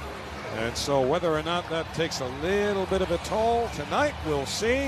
One thing we know, the guy who's going to lead off the inning is the Mets MVP, never mind the National Leagues. That discussion pretty well is over with. But Lindor tonight, after going 0 for 6 in the first 2 games of this series, has doubled and singled. And now the Mets will go after Milwaukee's bullpen, beginning with Trevor McGill. Vientos on deck, and then Nimmo. Does Lindor have more drama in him? First pitch, fastball, outside and high, ball 1. Remember now, McGill throws very hard. On the television gun, that registered at 199 on the ballpark gun. What's a mile between friends? The outfield straightaway, and the 1-0 pitch, fastball hit high in the air, right center field, pretty deep but playable. Frelick, the right fielder there, makes the catch, 1 man away. As soon as Lindor hit it, he looked up, he watched the ball fly, checked the fielders. He wasn't sure if he got it or not. He just missed it. Again, the Mets still without a home run in this series. Oh, now Mark Vientos, who is 0 for 2, struck out, flied to right. So starting to feel a little bit like that back when the wild card series was not a series, it was one game. Mets and Giants. First pitch on the way to Vientos, in for a called strike, 0-1. Remember that unbelievable pitching duel between Noah Syndergaard and Madison Bumgarner, which Connor Gillespie won with a home run in the 9th inning against Jeurys Familia to break a scoreless tie. The 0-1 to Vientos, breaking ball outside, 1-1. What was that 2-word phrase we said the other night? Too soon? No. I mean, facts are facts. You know, I think a lot of Met fans, whether they want to admit it or not, must be thinking about that a little bit. Absolutely. Same drama. The 1-1, swing and a miss. Terrific pitch. The curveball that dropped straight down on Vientos. That knuckle curve from McGill. And the count 1-2. Outfield pretty much straight away against Vientos. Righty against righty. The pitch. Swung on and missed, strike 3. Got him with that knuckle curve. First strikeout for McGill. 2 men away. Brandon Nimmo coming up. Step up to the plate with Mets Connect, the New York Mets loyalty program. Join now for free at MetsConnect.com to earn points and enjoy exclusive benefits. Remember, in that wild card game, Curtis Granderson went full out Tommy Agee to make a great catch, keep the game scoreless. Here's Nimmo. First pitch hit in the air to right field, not terribly deep. Frelick is under it, makes the one-hand catch, side retired. Nothing across, 10 in a row retired by Milwaukee pitching. Middle of the 6th, the Mets nothing, the Brewers nothing. On Odyssey, Mets Radio, driven by your Tri-Honda dealers. Let's go, Mets! It's off the bottom of the 6th inning. And the first pitch by Quintana. Breaking ball swung on and missed, 0-1. Good curve by Quintana on the 78th pitch that he's thrown tonight. Nothing wrong with that pitch count at all. Jose Butto has been up in the Mets bullpen. Here's the 0-1 pitch, way outside and high. 1-1 to Contreras. Adames on deck. Sanchez to follow. They all have power. They all strike out more than just now and then, but none of them have whiffed tonight. Quintana has struck out 3. The 1-1. Downstairs, 2 balls and 1 strike, missing with a changeup. Have 2 managers managing different here. Third time through, Murphy pulls his starter. Third time through for Mendoza, pushing Quintana, but he has the safety net with Butto just in case it comes undone quickly here for Quintana. Trust in the veteran shown by Carlos Mendoza. The 2-1, fouled straight down at home plate. Another curveball, and Contreras just got a piece, and the count's 2-2. Now we know Contreras is a little bit compromised running. He's grounded out twice, playing with a bothersome knee, but the designated hitter tonight with Sanchez behind the plate. 2-2 pitch. Just missed with a changeup downstairs. And watching the replay, it was the right call. And it is 3-2 to Contreras. And again, some of these fans come to their feet. Now the payoff pitch. Breaking ball popped up. Shallow right center. Marte with Taylor. Taylor, the center fielder, makes the one-hand catch. 1 away. I'll tell you, one of the reasons why Carlos Mendoza is keeping Quintana out there is, of course, reading swings, reading contact. Well, you also read how Milwaukee feels. As soon as Contreras popped that up, he took the bat and slammed it into the ground. They are a very frustrated bunch right now against Quintana. And they're feeling the pressure. They have to because of their postseason failures from the last number of years. They've been in it 6 of the last 7. Willie Adames, the batter, swings and misses at the first pitch. 0-1, a good changeup. They had lost 10 of 11 postseason games and 6 in a row until their comeback win last night. The 0-1, swing and a foul straight down at home plate. And it's 0-2 to Adames. Boy, I don't know where Quintana will be next year, but he is earning his stripes tonight and showing that he has plenty left, whether as a New York Met or some other organization looking for a veteran back into the rotation pitcher. But with the Mets and the Brewers season on the line, the veteran Quintana has been splendid and at times resilient in this game. 0-2. Now the pitch. Fastball outside, 1-2. I mean, you just really don't see this anymore if you watch the playoffs. A starter of his age and his repertoire staying in the game this long. Who would you trust more right now? Good. That's a good question. 1-2 the count. Here's the pitch to Adames. In the dirt, ball 2. And I say that with no disrespect to anybody else on the roster. But when you factor in, rest, these guys have pitched a lot lately in the bullpen. Buto pitched 2 innings the other night. And generally, he's needed sometimes 2 days off, if not more, when he's pitched just 2 innings. But he's getting ready now. There were 2 beautiful, perfect innings the other night. 2-2. Here's the pitch to Adames. Swung on and missed, strike 3. The ball in the dirt rolls between the plate and the mound. Picked up by Alvarez. His throw to first is in time to complete the strikeout of Adames. 2 men away. That's a strikeout that you don't take for granted, and Alvarez didn't.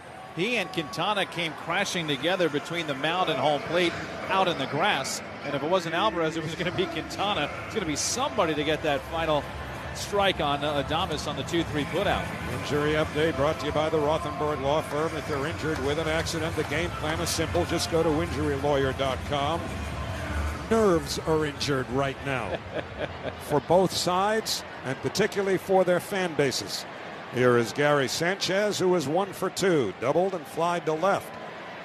And the lefty Quintana to the right-handed Sanchez. Breaking ball on the outside corner, strike 1 called.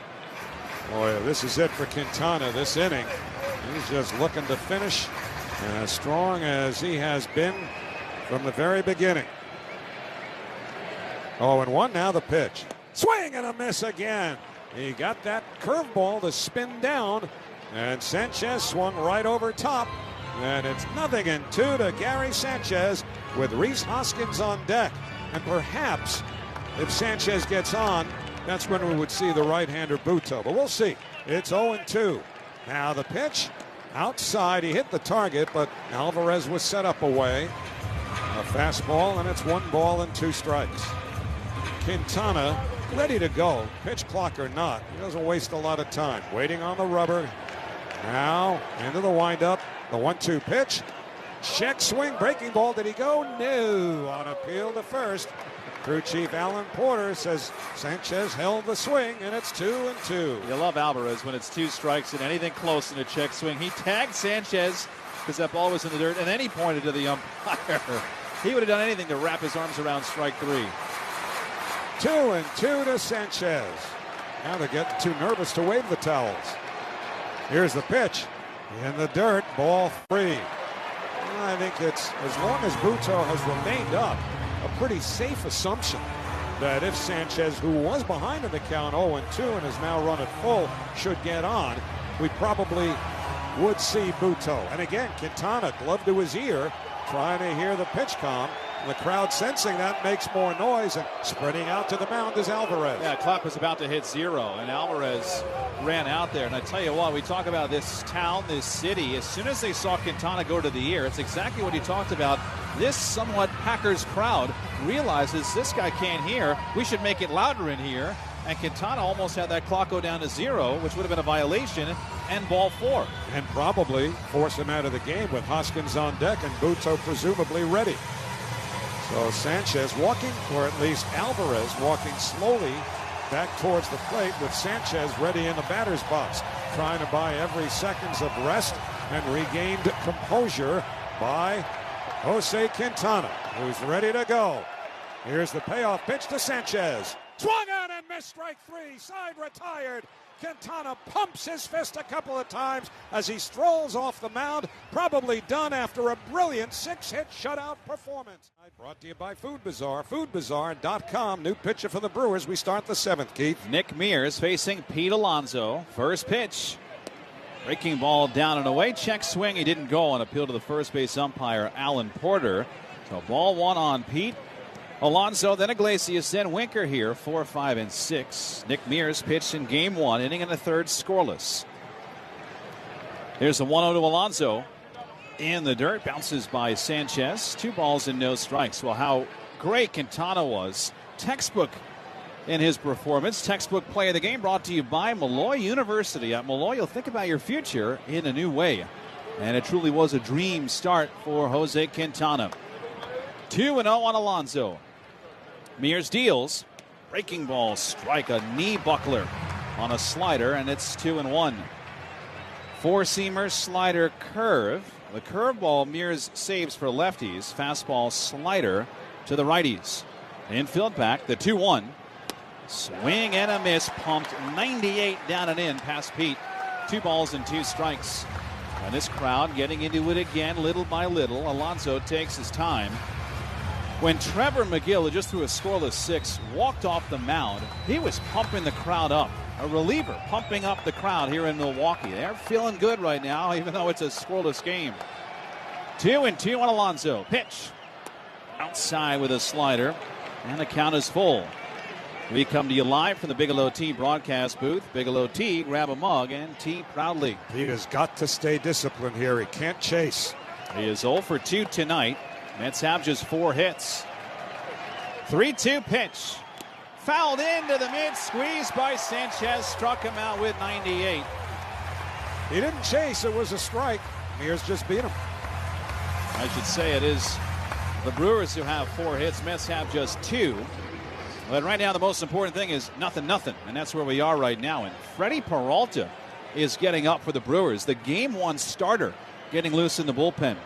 Here's Iglesias, top 7, no score. Pitch, strike, dots the outside corner, 0-1. Peralta can be a bit of a gamble in a game like this because he walks a lot of people. I would truly be shocked if Freddie Peralta showed up at this point in the game so late with so many high leverage guys for Pat Murphy. 0-1. Swing and a miss, a huge chase and a slider in the other batter's box. Iglesias, he'll be a free swinger at times, put the ball in play. You don't really see him chase the way he just chased that slider. He probably doesn't have Payamps tonight, who's pitched in the first 2 games of this series. Towels waving, 1 out, 0-2. Bounces up there for ball 1. Devin Williams is the closer, is the guy. Pitched last night through 10 pitches. Hall, Milner have not pitched in this series. Aaron Ashby was off yesterday. There are some options for Pat Murphy, but he has Peralta up. 1-2 on Iglesias. Scoreless game. The pitch. Outside with a slider. Tried to get Iglesias to bite, but Jose held back on the 85-mile-an-hour bender. He's gone away with every pitch to Jose. The infield for the Brewers is straight up. Iglesias can hit it to all fields. Outfield around toward right. 2-2 pitch. Down and away, and now it's full. He's throwing at that same spot. 97 down and out. Iglesias is 0 for 2. Again, the only guy with hits is Lindor. He's 2 for 3. Winker on deck is the only one who's reached base outside of Lindor. He was hit by a pitch. 3-2 on Candelita. The pitch to Iglesias. Bouncing ball, shortstop hole. Adames to his right, fields in the back end. Sets, fires, got him. A low throw, but Hoskins picked it out. 2 down after Iglesias has always put his head down, trying to burn down the line. But now Winker will bat with 2 outs. You have to figure also, Keith, that with Peralta throwing and a starting pitcher by trade, the plan is that they're getting him ready to pitch the 8th inning. But if the Mets rally here, do they have to make a move to get a guy who's not used to coming in mid-inning? We'll see. Here's Winker, 0 for 1 with a hit by pitch. They boo him. Pitch. Breaking ball, snaps in for a strike again. There's that curveball that Mears saves for the left-hand hitters. Fastball, slider, and then that nasty curve. Mears set up third base side of the rubber. Yellow cleats together. The 0-1. Winker cuts and misses at a heater down and in. If the Mets are going to win this game, they're going to have to beat one of the best bullpens in baseball. The best bullpen in the National League. Only the Cleveland Guardians have a lower ERA than this Milwaukee bullpen. McGill is scoreless 6. Mears, 2 outs, 2 strikes. Here in the 7th. Towels waving. Fans on their feet in Milwaukee. No score, top 7, bases clear. Pitch. Struck him out, swinging high fastball, 97. Mears with a scoreless 7th. And we stay scoreless. Middle of 7 at American Family Field in Game 3. The Mets and the Brewers on Odyssey Mets Radio, driven by your Tri-Honda dealers. Won the game for the Brewers last night. Bottom of the 8th, 2-run home run to make it 5-3, and they held on to win. So Mitchell batting, a left-hand hitter. First pitch, swing and a miss, and a fastball away, and the count 0-1.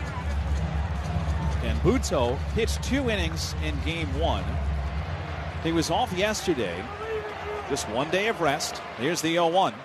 Up and in with a fastball, 1 ball and 1 strike. If this were the regular season, the way it went for Buto as a reliever, you pitch 1 inning, you get a day. You pitch 2 innings, you get 2 days. Well, he pitched 2 innings, he gets 1 day. The 1-1. Mitchell grounds it foul, pulling it up the first baseline, and it's 1-2. And it's about the pitches, too. You know, it was 25 pitches. That's it. 3 strikeouts. And they got the side in order twice. Carlos Mendoza in the bullpen has Edwin Diaz warming up. No score, bottom 7. The 1-2 to Garrett Mitchell. Missed outside with 96. 2 balls and 2 strikes. Now with Buto, he has that great changeup.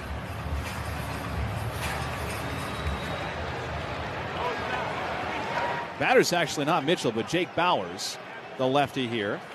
Pitch. Upstairs, ball 3. Well, I was thinking Mitchell. I would have put Mitchell up here, but they put Bowers.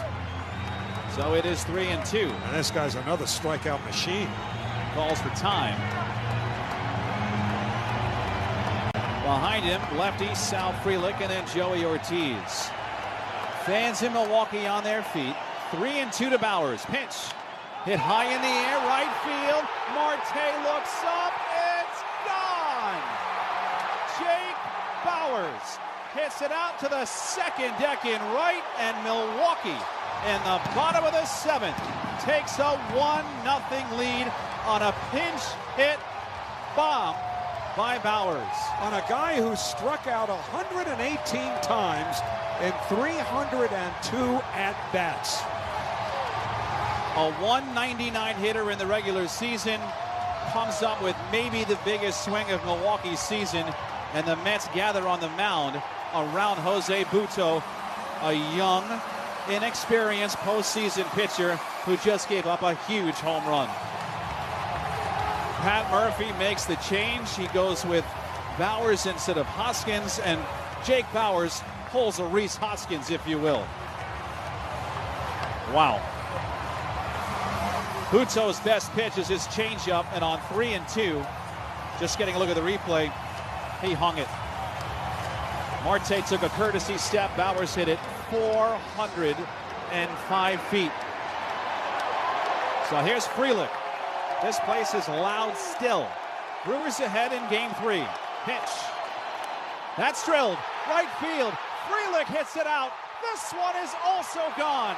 Back-to-back home runs off Buto, Sal Frelick. The skinny, short, left-handed speedster hits a homer. And it's 2-0 Milwaukee in the 7th. 408 feet. Second deck down the line. Jose Buto tried to get himself together after the home run to Bowers. The infield came together. And on the very next pitch, fastball down and in, right in the sweet spot for Sal Frelick. Sal Frelick hit 2 home runs in the regular season. 2. And now Ortiz. First pitch righty to righty. Breaking ball, strike, 0-1. One thing to consider now, Keith, remember Freddie Peralta was throwing before. Mears had a strong inning, throwing 15 pitches. He might be the immediate bridge to Devin Williams. 0-1. Bouncing ball pulled into the Met dugout down third, and it's 0-2. Jose Butto, again, just gave up a home run on a changeup, his best pitch. Missed location on 3-2. Okay, that's one thing. Came back and Frelick turned him around. Shocked him, really. 2-0 Milwaukee. Nobody out, bottom of the 7th. 0-2 to Ortiz. Misses high with a fastball at 96. It's a ball and 2 strikes. Bryce Terang is on deck. Butto continues to put his glove up to his hat to try to hear the pitch. It's that loud in here. Fans didn't seize on that one. The wind-up and the 1-2. Breaking ball just missed inside. 2-2. Well, still a lot of this story unfinished. Don't forget to stay tuned after the game for the Verizon Mets post-game show with Rich Ackerman. Verizon, the network New York City relies on. 2-2 on Ortiz is 0 for 2. The wind-up and the pitch. Line drive softly hit towards short, caught by Lindor, 1 away. And if nothing else, Butto can take a bit of a breath now. Well, he's going to take more than that. Here comes Carlos Mendoza. Butto is done. 2 home runs off Jose Butto, back-to-back style, bottom of the 7th, and the Mets are going to the bullpen. Pitching change brought to you by the New York Lottery. Get out there and play the newest scratch-off games for a chance to win. No problems, but everyone should have a plan for it. Ortiz fulfilled the 3-batter minimum requirement, and Mendoza had no choice. Carlos had to go to the bullpen, but he brings in Edwin Diaz here. And again, the Mets trying to stop the bleeding. Cut it off right here. Give yourself a chance in the top of the 8th. 6 offensive outs to chase 2. Diaz pitching in a little bit unfamiliar territory with his team down. Pitch to Terang. He swings and fouls it away to the left side for strike 1. One other thing to consider here, if Terang gets on, Diaz has had huge problems holding runners and preventing stolen bases. 0-1. Outside and low with a slider. 1 ball and 1 strike. Terang is 0 for 2. He's in the 9 spot. So Chourio is on deck. Vientos in at third. Rest of the infield back. 1-1. Down and in. And goes behind the catcher, but nobody on base. So it's just simply ball 2. This has been a pitcher's duel until this bottom of the 7th inning. 2-1. Diaz fires. Outside. Ball 3. You just can't put this guy on. And again, for Diaz, this is, again, a little bit different. He has to be himself, despite the fact that he's not pitching with a lead or a save situation. 3-1 on Terang. The pitch. Down and in. He walked him. So Diaz comes on, trying to just simply cool things down. And he's going to heat the waters right back up. Terang is on. And you know, now that Milwaukee, especially up, he is a definite threat to go. Particularly against Diaz, who at times has barely looked at base runners. Here's Jackson Chourio. We're in the last of the 7th. Game 3. Win, advance, lose, go home. Runner goes. Pitch taken inside. Throw down to second base. Not in time. Head first dive and a steal from Terang. Alvarez did what he could. 1 hop the throw to second. Easy as it gets for Bryce Terang there against Diaz. And with 1 out, don't rule out a steal of third either. Iglesias, the second baseman, are going to come over and keep him close. The 1-0. Chourio takes high and tight. It's ball 2. So now you have Diaz, who has thrown 6 pitches, 5 of them out of the zone. Chourio tonight a single, a walk in 3 trips. 2-0 Brewers. Pitch. Swing and a miss. Slider to the outside corner, and it's 2-1. There's 1 out. Blake Perkins, switch hitter, is on deck. Outfielder out toward right against Chourio. 2 homers yesterday. 2-1 pitch. Flied in the air, shallow left. Nimmo coming in, sprinting in now, makes the catch on the run and flips over to second, but Terang retreats back. So Churio down. Diaz gets his second out and now has to get through Perkins. I know it was Churio, who's obviously an offensive force, but with the difficulties and really inability that Diaz has had holding runners on, I'm not surprised he didn't go early in the count there, too. Vientos is in at third here and now looking into the dugout. He'll back up a little bit against Perkins, the switch hitter batting left. 2-0 Brewers, 7th inning. First one from Diaz outside with 97 with ball 1. Looking ahead to the 8th, Marte, Taylor, Alvarez, 7, 8, and 9 are due up for the Mets. 2-0 Milwaukee. The 1-0. High and away, 2 balls and no strikes. Would they dare use Freddie Peralta in the 8th inning, a guy who walks a lot of batters? I doubt they would use Devin Williams for a 6-out save. Peralta threw 68 pitches 2 days ago. 2-0. Here's the pitch. On the outside corner at 98, strike 1. And it's still Peralta throwing in the Milwaukee bullpen. We'll see what Pat Murphy does here. Again, Nick Mears still in the game through the top of the 7th through 15 pitches. The 2-1. Way outside. Ball 3 on Perkins. So a runner at second base. 3-1 on Perkins. William Contreras is on deck. And again, this place gets loud. Milwaukee fans on their feet. Yellow towels swirling overhead. 40+ thousand here at American Family Field. 3-1 pitch. Check swing pitch up. He didn't go. It's ball 4. Diaz has walked 2 of the first 3 hitters that he's faced in relief in an inning that began with back-to-back Brewers home runs against Jose Butto. And even though Peralta's throwing, a long rest in the dugout for Nick Mears. I don't know whether that works for or against the possibilities of his coming back out to pitch the 8th. Well, that is not Timmy Trumpets for Diaz. That is the walk-up song for William Contreras, the catcher for the Brewers, DHing tonight. 2-0 Milwaukee, bottom of the 7th, in a do-or-die game 3. 2 on, 2 out. First pitch, way outside. Rescued by Alvarez on a fastball to the lefty batter's box. He had a shooter's glove over there. Ball 1. Right now, Diaz has thrown 11 balls and 4 strikes. Terang at second, great speed. Perkins the same at first. Runners go. Pitch is taken inside and no throw anywhere. Double steal, a la Milwaukee. And now it's second and third, and a base hit would be a nightmare for the Mets. Yeah, it's a little less of an issue with 2 strikes, but you're right. Any kind of hit probably brings in 2. 2-0 on the outside corner. Strike, a slider, and it's 2-1.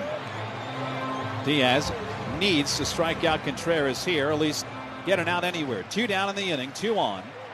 The 2-1. Breaking ball popped up. First base side, foul ground. Alonso over near the sidewall. He doesn't make the catch. It tipped off his glove. He had settled under it, reached back, and he doesn't make the catch. It's strike 2 on Contreras, but it would have been the 3rd out. And Pete, they just showed a close-up of him.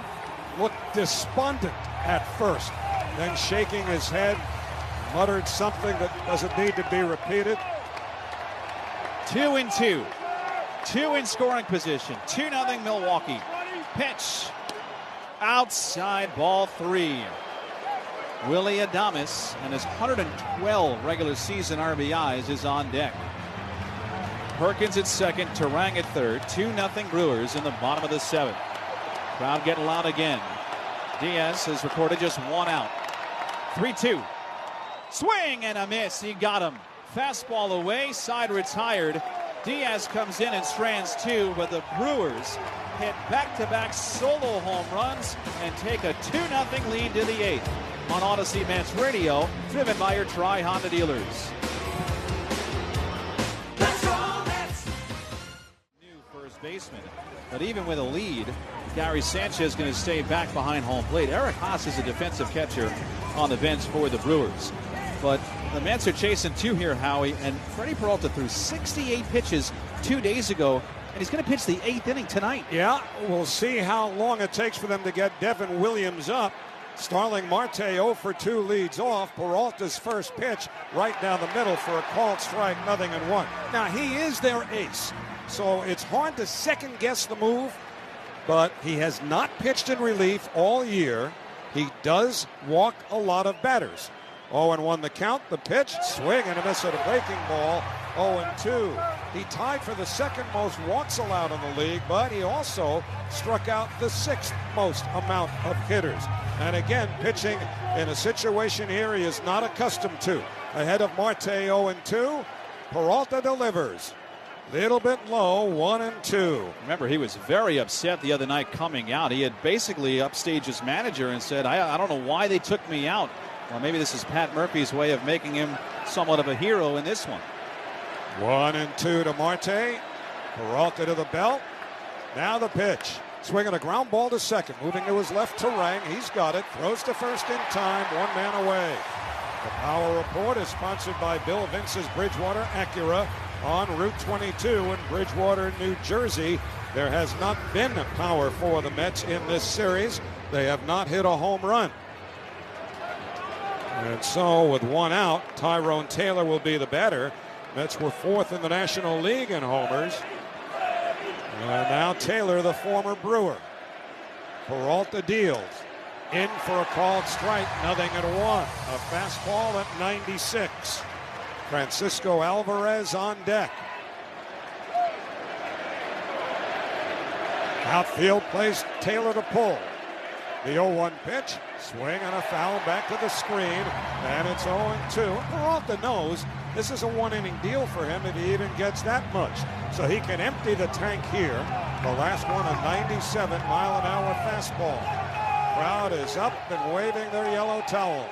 0-2 to Taylor. Peralta to the belt. Here's the pitch. Breaking ball missed low and away. 1 ball and 2 strikes. Brewers have action in their bullpen. It may be Devin Williams at this point because I think Peralta is the logical bridge to the closer.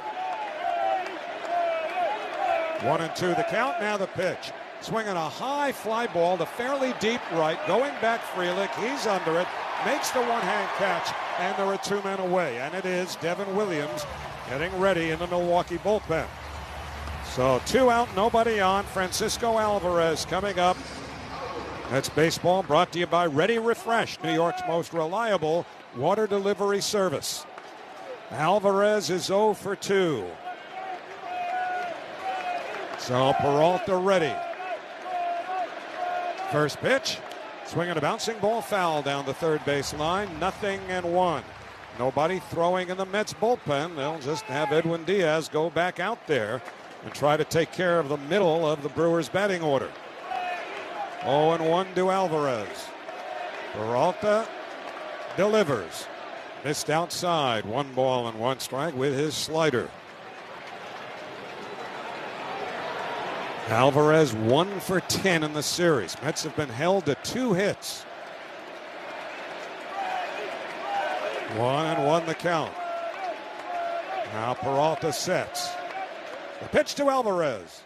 Downstairs, ball 2. Francisco Lindor is on deck. And if Alvarez should reach, that would be the man the Mets would want to be at the plate. The question is, would he face Peralta or Williams? 2-1 to Alvarez. Time is called by Francisco. I have to think if Williams is up now, that if it does come down to Lindor with Alvarez aboard, why else would Williams be throwing now? Yeah, agreed. 2-1 the count to Alvarez. Peralta sets. Here's the pitch. Swing and a miss. Pitch out away. A fastball at 95. And it's 2-2. And this crowd on its feet, waving towels. They're out yelling the sound system, which is plenty loud itself. 2-2 to Alvarez. Here's the pitch. Swinging a bouncing ball to third. Backing up to backhand it is Ortiz. Long throw to first. In time. Side retired. Peralta retires the Mets in order. Middle of the 8th inning. The Brewers 2, the Mets nothing on Odyssey Mets Radio, driven by your Tri-Honda dealers. First pitch. Way outside to Adames, ball 1. Adames has popped to short, reached on an infield single, and struck out. Gary Sanchez on deck, and then will you hear the hand for Jake Bauers. The 1-0 taken low, 2-0. And Diaz did not throw a whole lot of strikes in that 7th inning. He's behind here, 2-0. Now the pitch, swing and a miss of the slider. 2 balls and 1 strike. He threw and has to this point now 23 pitches. 15 of them have been out of the strike zone. 2-1. Now the pitch. Swing on a liner, foul off the protective netting. Nice catch by the ball boy on the carom next to the tarp on the third base side. It's 2-2, and don't forget to stay tuned after the game for the Verizon Mets postgame show. Verizon, the network New York City relies on. 2-2 to Willy Adames. Diaz deals, swinging a pop foul, straight back out of play. The Mets will have the top of their order up when we go to the 9th inning. Lindor will lead off, but the Mets will be at least 2 runs down. Devin Williams had sat down from his warm-up, but back on top of the mound. 2-2 pitch. Adames pops it foul, straight back again. Last night, Williams got rid of the Mets in 10 pitches, 3 batters. He got the top of the order yesterday. So challenge and round 2 coming up. 2-2 to Adames. Diaz deals. Swing and another pop foul straight back. Remember the workload now for Diaz. 26 pitches here on Sunday. 46 more on Monday. Did not pitch Tuesday or Wednesday. And now he's thrown 27 here. So it's fair to wonder if Diaz is going on fumes here. They have tried to protect him all year, coming off the knee surgery. Spaced out appearances early. 2-2 on the way. Breaking ball fouled off again, all to the benefit of the Brewers, because really there's no option now behind Diaz. It's up to Diaz to get him back in the dugout at 2-0. Edwin ready to go on the first base side of the rubber. Comes set, 2-2 pitch. Swung on and missed, strike 3. Got him with a slider. Looks like David Peterson is up in that Mets bullpen in right center field. Just in case Diaz does hit empty on that gas tank and there's still outs to get. Second strikeout for Diaz. Gary Sanchez will be the batter. Sanchez doubled, fly to left, and struck out. Now Taylor, the center fielder, moves towards the pull side. First pitch, fastball to the knees, a called strike. And it's 0-1. Diaz 98 on that fastball. Jake Bauers on deck. The 0-1 to Sanchez. Fastball low, 1-1.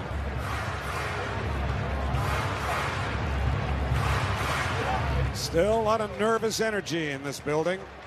Crowd has quieted down some, but once Sanchez is done, you'll hear a roar. The 1-1 swing and a miss at the slider.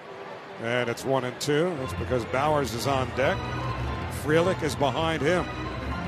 2-0 Brewers with 1 out, nobody on in the bottom of the 8th inning. Diaz rests the glove on his left thigh. Sets below the waist. 1-2 pitch. Outside with a slider, 2-2 to Sanchez. Vientos at third is deep. Barely in from the edge of the outfield grass. 2-2 pitch. Swing and a foul back to the screen. A check swing at a 99-mile-an-hour fastball. And Sanchez got a piece of it. So Diaz now 34 pitches into this all-or-nothing outing. 2-2 pitch. Breaking ball hit on the ground, back to the mound, reaching up to grab it. Diaz trots towards first and underhands to Alonso, who makes the catch for the second out. And now here comes Bauers.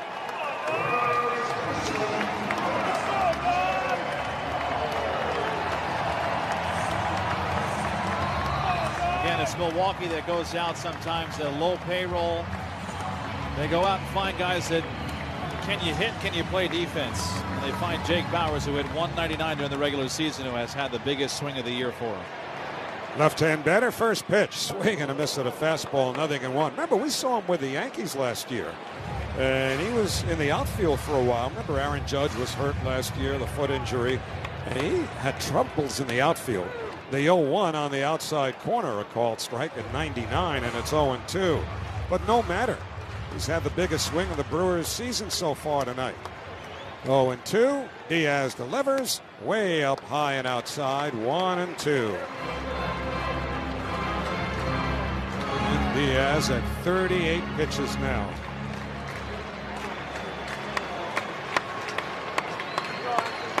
Diaz ready. 1-2 pitch. Swing and a miss, strike 3. That retires the side. A 98-mile-an-hour fastball. Third strikeout for Diaz. Nothing across. We go to the ninth. The Brewers 2, the Mets nothing on Odyssey. Mets Radio, driven by your Tri-Honda dealer. Closer of the Brewers, who had a stress fracture in his back, missed the first 104 games of the season, returned in late July, saved 14 out of 15 opportunities that he had, and last night Williams picked up the save, needing 10 pitches to get the top of the Mets order. Lindor, and last night it was Iglesias, and then Winker, a pinch hitter. Tonight it's Lindor, Vientos, and Nimmo. And Williams set to go to work. He can't hear either. He just outstretched his arms. He does it again. He steps off, and they're going to need to figure something out here. I don't know if this is a technical issue with PitchCom, or I don't think the crowd was that loud just yet. But Williams was having a lot of trouble, and they're going to run something out to him. Yeah, this situation like this, the umpire gets involved to see if there is an actual PitchCom problem, and there is, so somebody's run a new one out there. Again, you use a mound visit if you are the catcher to save what would be a pitch clock violation in ball 1. And we'll see what Vic Carapazza does here. He might just charge the Brewers with a mound visit instead of charging ball 1. You know what else is surprising to me is that Gary Sanchez remains in the game behind the plate. Now, Williams throws fastball changeup for the most part. He'll bury that changeup in the dirt now and then. And with Sanchez and his vulnerabilities defensively, maybe that comes into play. But the Mets have to do something first against Williams, who appears to be ready to go now. Lindor batting left-handed against him. Ortiz off the line, even with a bag at third. And Williams' first pitch is high, a fastball, ball 1, a 96-mile-an-hour fastball. Lindor 2 for 3. He is 2 for 9 in the series. And he and the crowd standing. The 1-0 pitch, breaking ball, or the changeup, in for a called strike. It has a wrinkle to it, but when you see it for the first time, looks like perhaps it's a slider, but basically all he throws is fastball changeup. 1-1 the count. Now the pitch, swing and a foul into the mid of Sanchez. That was the fastball, and it's 0-2. He's so hard to hit because you have to honor that changeup. They call it an airbender, the way that it moves down. 1-2 the count. The pitch to Lindor. Down and in. 2 balls and 2 strikes. It's the changeup. Also has gyro ball action to it, screwball action. It's a crazy pitch to handle. 2-2. Here's the pitch. High, ball 3. All the Mets need is one base runner to bring the tying man to the plate. Mark Vientos is on deck. The Mets have gotten things done in these spots before this year. 3-2 the count. Here's the pitch. Swing on a pop foul, straight back out of play. Williams pitched 21 2/3 innings and walked 11 batters, so he can be a little bit wild. And again, all the Mets need is somebody aboard to get that tying man to the plate. Here's the 3-2 to Lindor. Swing on a high pop foul, straight back off to the left into the second deck. Paid crowd 41,594. Too nervous in most places to wave towels. A few are going. Williams sets. Here's the payoff pitch. Check swing, did he go? No, ball 4. Mets may have gotten a break there. He missed with a fastball away, and the Mets get the first break they need, a base runner. And now Vientos will come to the plate as the tying run. Now the Mets one swing away, and again with how well Williams has pitched this year and his arsenal, he's given up 1 home run. That was on the fastball. He's not given up a home run at all in the changeup. And Lindor looked like he held up on the check swing on a side angle view. So here's Vientos, right-hand batter. First pitch, swing and a miss at the change, 0-1. First Mets walk of the game brought to you by Total Orthopedics, the experts at getting you back to being you.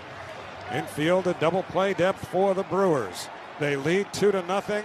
Nobody out, top of the ninth. Lindor at first. Williams with an 0-1.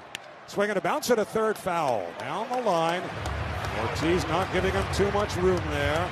And now Williams ahead, 0-2. Tell you what, the outfielders for the Brewers are basically playing on the concourse out in the outfield. They are all very, very deep. That is a no doubles defense. They want to keep everything in front of them with Vientos the tying man. Vientos takes his time out.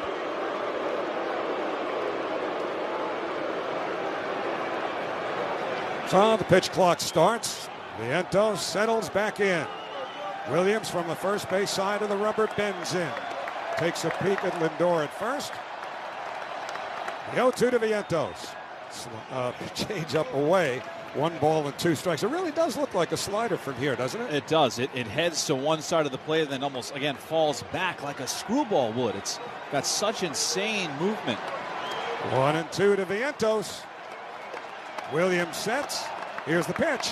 Swing and a miss. Strike 3. Got him with a fastball right at the top of the zone. 1 man out. Brandon Nimmo, who has been a clutch hitter for the Mets this year, will be next. We always talk about Lindor, about the year he had and the moments. Brandon Nimmo had a lot of moments this year. One of them came on Monday in Atlanta when he had a long home run in that 6-run 8th inning.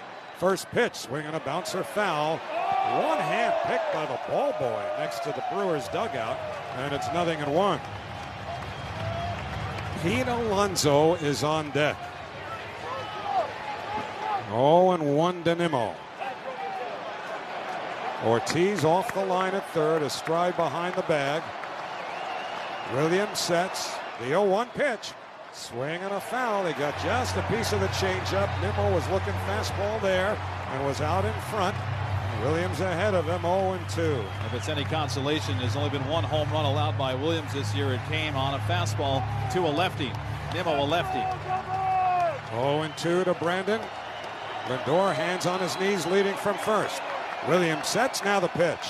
Swinging a ground ball, base hit going into right center. Over to get it is Frelick. Nimmo will hold it first. Lindor goes to third. And now, if you're a script writer and you think back to Pete Alonso's career with the Mets and the chance that this could be his final at-bat as a Met, the drama will build even more as Chris Hook, the pitching coach, goes to the mound. The tying runs are on. The Brewers lead 2-0, and Pete Alonso, who set a rookie record with 53 home runs 2019, struggled this year in his walk year, 0 for 3 today. But if he has another dramatic swing in him, he may earn a new contract all with that one swing. Devin Williams, too. If you think about from the Milwaukee side, I mean, this is a team, okay, they're up 2-0. They're a couple outs away. This has been the hardest thing in the last 6 years for them to do, is simply win a playoff series. And even though Devin Williams looked good last night, you go back to last year in this series, he looked terrible against Arizona. Hittable, gave up runs, walked a ton of hitters. This is a lot of pressure still on the Brewers as well. 16 Mets hitters have been retired in a row leading into this inning. But now Williams has allowed a walk, struck out Vientos.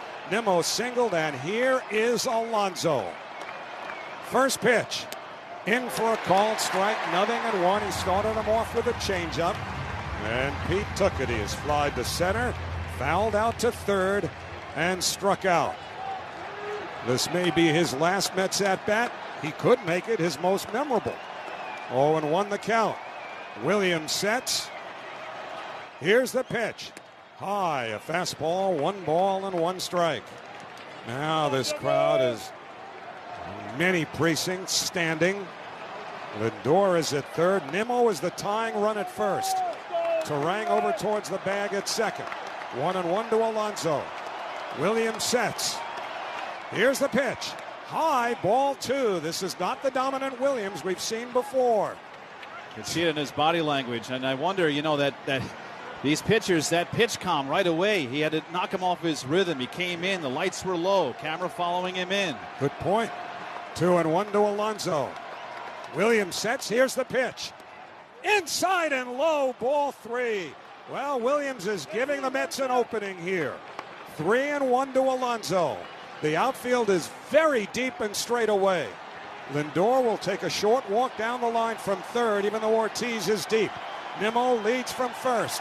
3-1 to Alonso. Williams sets. Here's the pitch.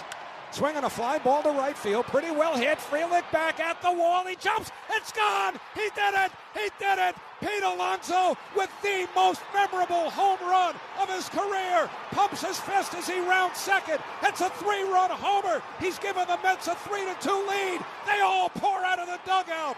Alonso on his way to home plate. They're waiting for him. He hits the plate. He is first congratulated by Nimmo, hugged by Lindor. There are a dozen Mets waiting for him outside the dugout. Pete Alonso keeps this fairy tale season going with the fairy tale swing of his career. 3-2 New York.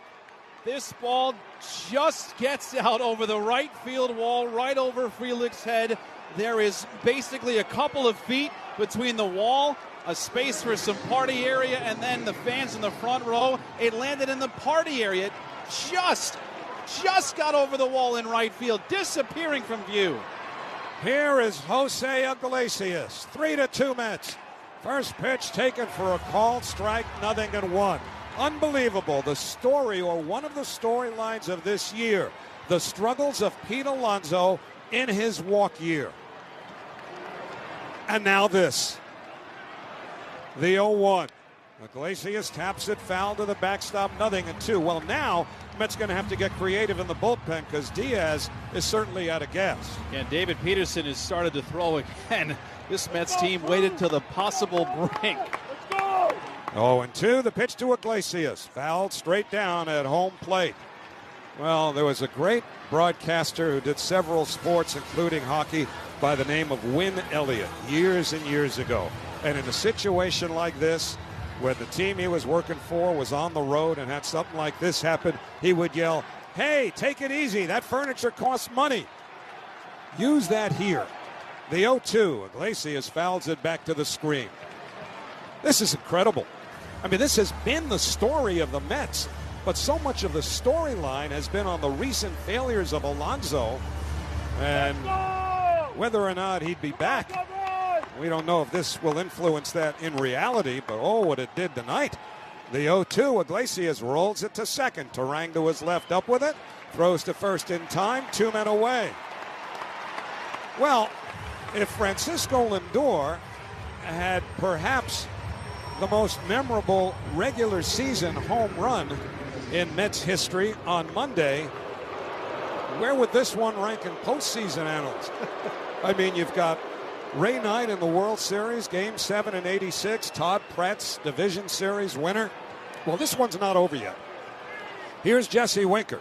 First pitch, popped up foul. Third base side out of play. It's 0-1.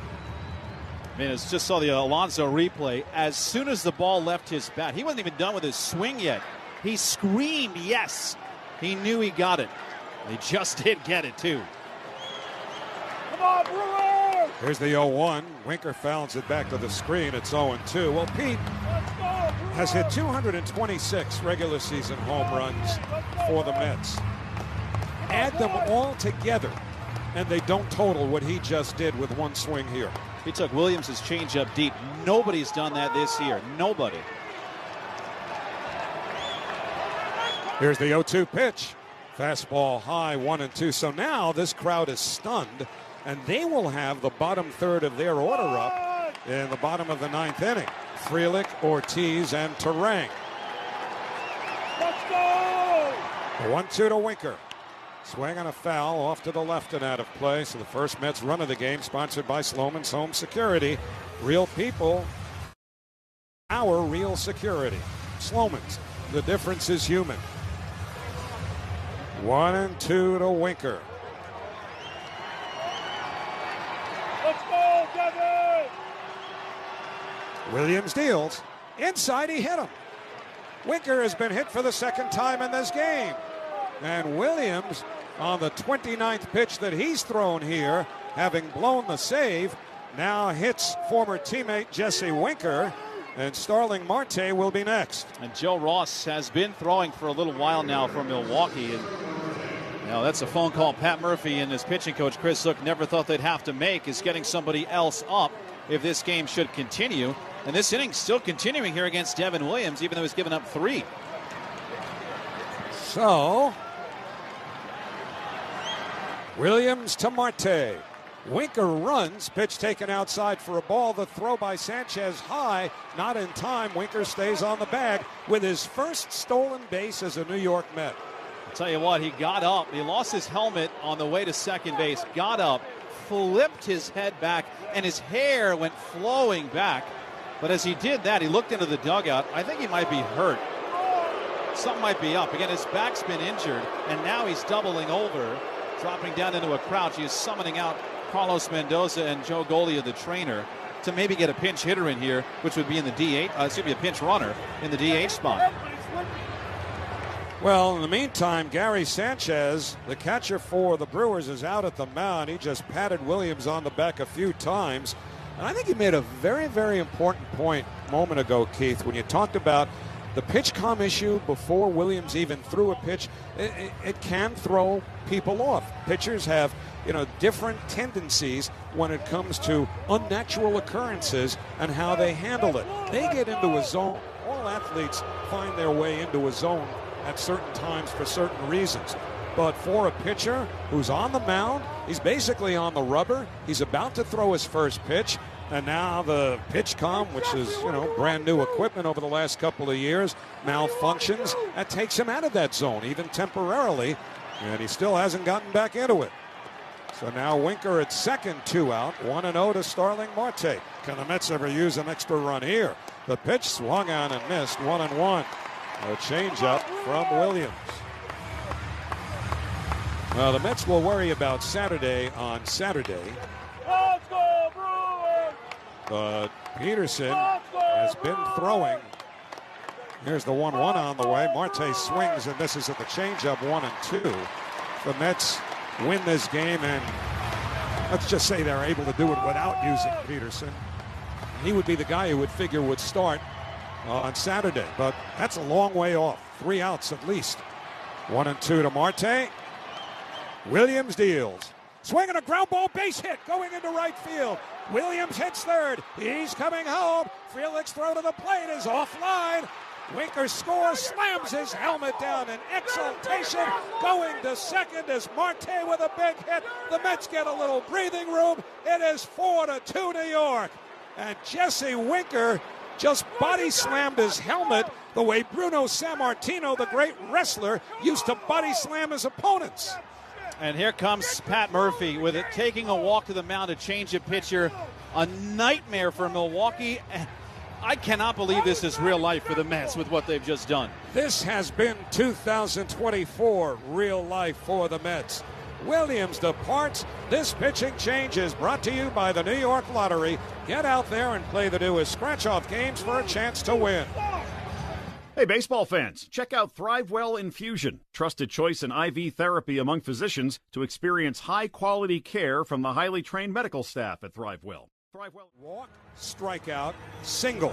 A Pete Alonso 3-run homer that will live in Mets history forever. Ground out, hit batsman, RBI single by Marte. Marte followed down to second. Joe Ross, the pitcher, Tyrone Taylor, the batter. First ball swinging, hits one in the air to pretty deep left field over towards the corner. Over goes Churio, and he makes the catch in fair territory to retire the side. But the Mets have an inning for the ages as they scored 4 runs on 3 hits. 1 man left. Middle of the 9th inning in Milwaukee. Game 3 of the Wild Card Series.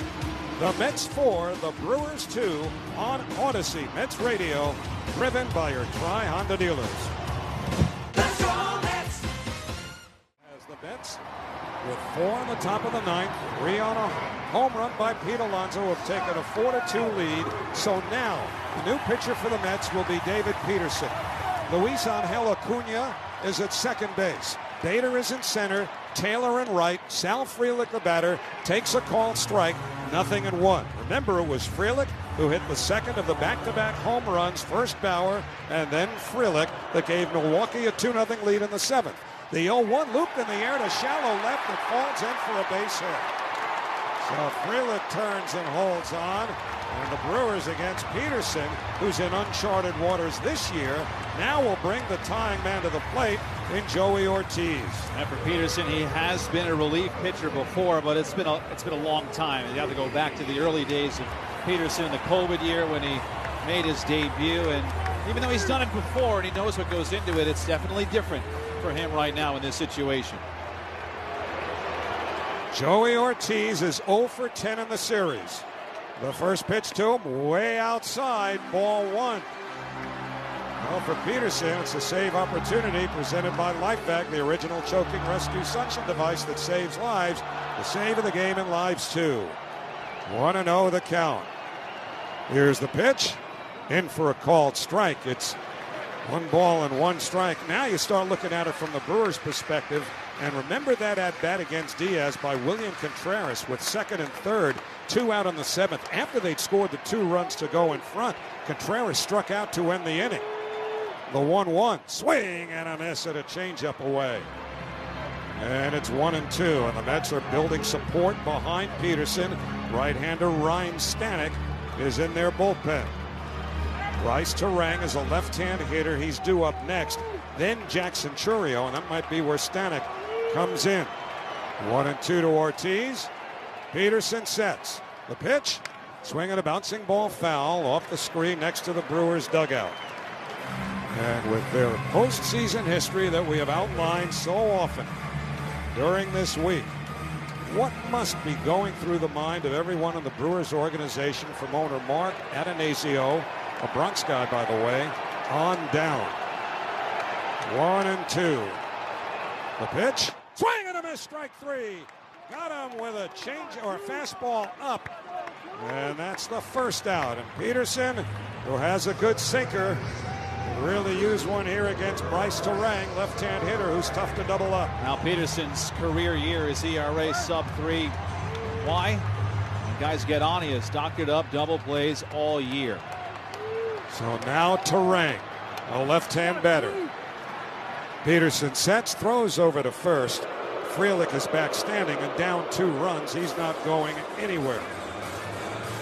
You can get Terang if he hits it hard enough, even though he's a left-handed batter, and hit into a double play. He's done it 8 times this year. And Peterson ready to go to work against him. First pitch, swinging a liner toward short. Picked by Lindor on 1 hop, runs to second, 1, throws to first. Out at first, out at first. Put it in the box. The Mets are out at the mound, pouncing on each other. The Brewers may want to have a look at this just to be sure, but if this holds, this party is headed to Philadelphia. The New York Mets have won this wild card series as Lindor played that soft liner perfectly, waited to get a short hop, raced to the bag at second, touched up, fired to first, and the New York Mets have defeated the Milwaukee Brewers by a score of 4-2. They scored 4 runs in the top of the 9th inning, and this crowd here in Milwaukee is utterly stunned. The Mets now are coming in from the bullpen, others from the dugout. Carlos Mendoza, the Mets manager, pumping his fists against his chest, raising his hands towards the crowd. And the New York Mets have pulled off the doozy of the year. And in their entire history, I don't know that they've had one like this. I mean, there was Game 6 again in '86, down 3, going to the top of the 9th inning. You know the history, but you also know Pete Alonso and how this was all weighing on him. And his 3-run homer now will live in Mets lore forever. I tell you what, this team's going to give somebody a heart attack with the way that they wait and wait and wait until the last possible second to come up with the most memorable moments. The Mets right now, I think a lot of this celebration is because they just won the series, but I feel like even in this part of the year,